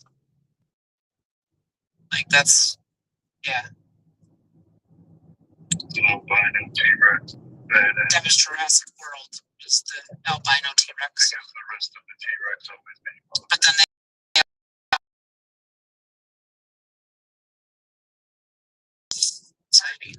Velocipod, I think is a dinosaur that was in the water. It's the albino one. That's a good one. That one ate, that one ate the bad T-Rex at the end of the Jurassic World. Yeah. Makes sense. I've seen every Jurassic rendition, including the Netflix animated, because my nephew is obsessed with dinosaurs. Lucky News, Inter Miami has won the MLS Cup 2025 after a 3-1 win against Vancouver. Messi beat Canada. It's Canada, coffee, or soccer. Oh, Ghana. You forgot one more. One more, one less.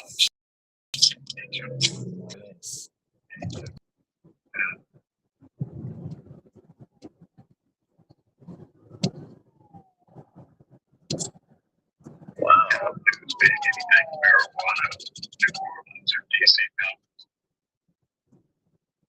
Football, maybe. Titties? We'll say titties. Someone will say titties.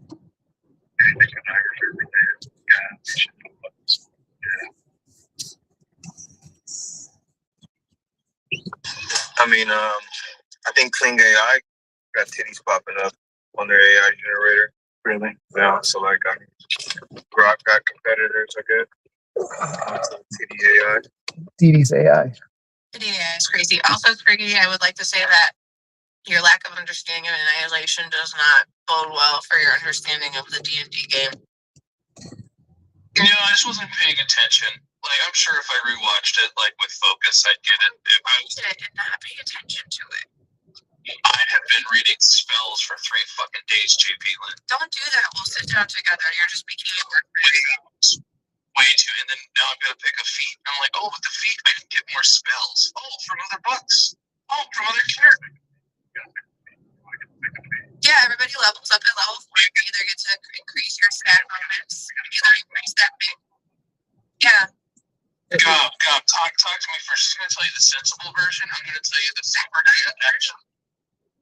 I actually, one of my first characters was a Hellish Rebuke Warlock. I know exactly how to play them. They're really fun to play because they're like ultra, like fuck you damage dealers. Like they're like it's really good thing to play your first time. You have picked the most complicated class to play your first time, Spriggy. That's classic Spriggy. Yeah, you have picked definitely the most complicated class. Sorcerer is the most complicated. Warlock is the best and easiest in my opinion. I just made myself a mini Jedi base. Yeah. See, that's what I'm trying to figure out is how I can stack things like secret with like command or like other things too. You can't stack spells because most spells stop you from stacking. Oh,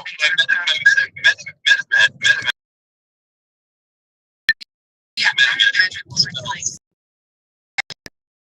Want to do the casting of the other spell needs Concentration, yeah. Usually negate the first spell. Not always. Again, the reading of the spell wording is very important. It's like That's why I'm focusing on spells that don't have concentration, so I can do shit like that. I'm thinking. yeah. But I'm gonna host the space. Yeah, we'll host. I'm gonna host the Discord soon. Yeah. Yeah, just let me know. I'm free all night for you too. Wow. Oh, fuck.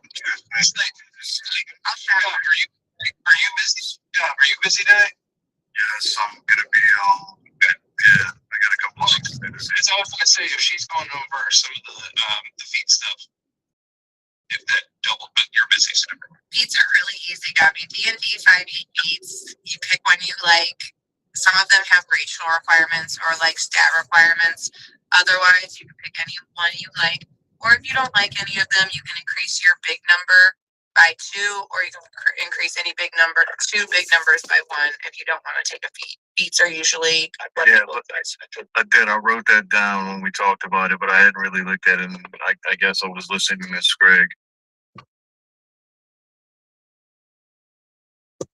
That makes sense. About his spells. Feats and updating is something that we could all do together right at the beginning of the next session if necessary. So I'm not worried about it.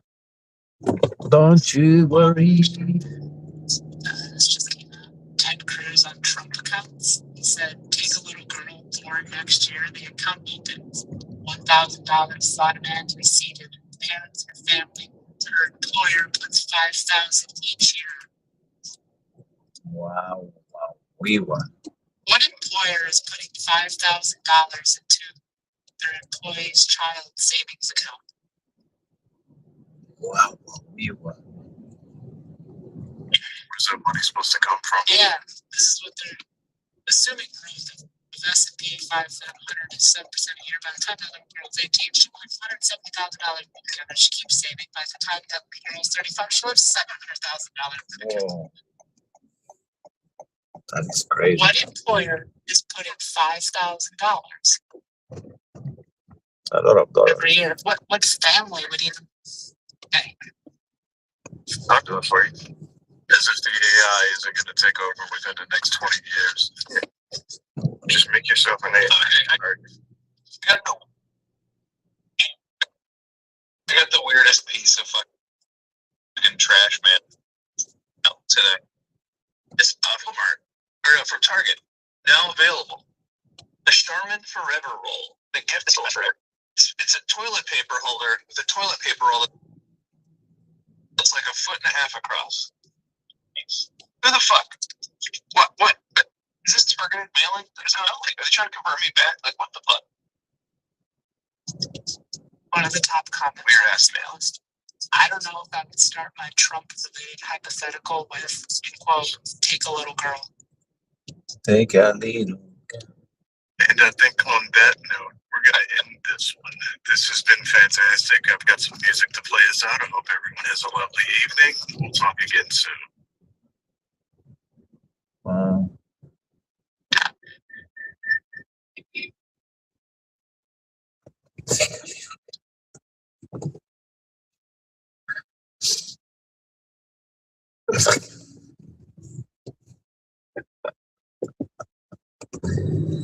Son of a.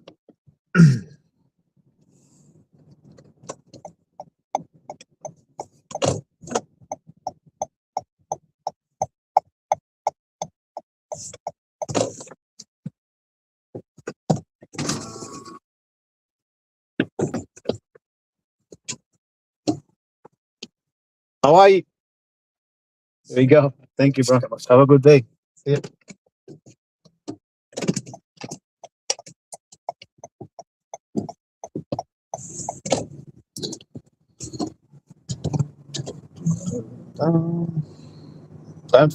Dun.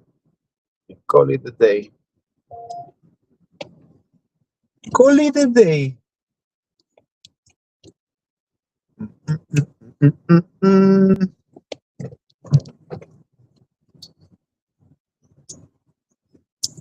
That doesn't make sense.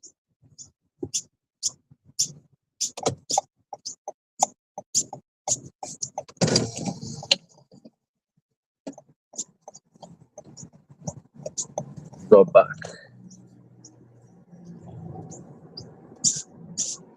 25 trips. Who does that? Can you imagine 25 trips? That's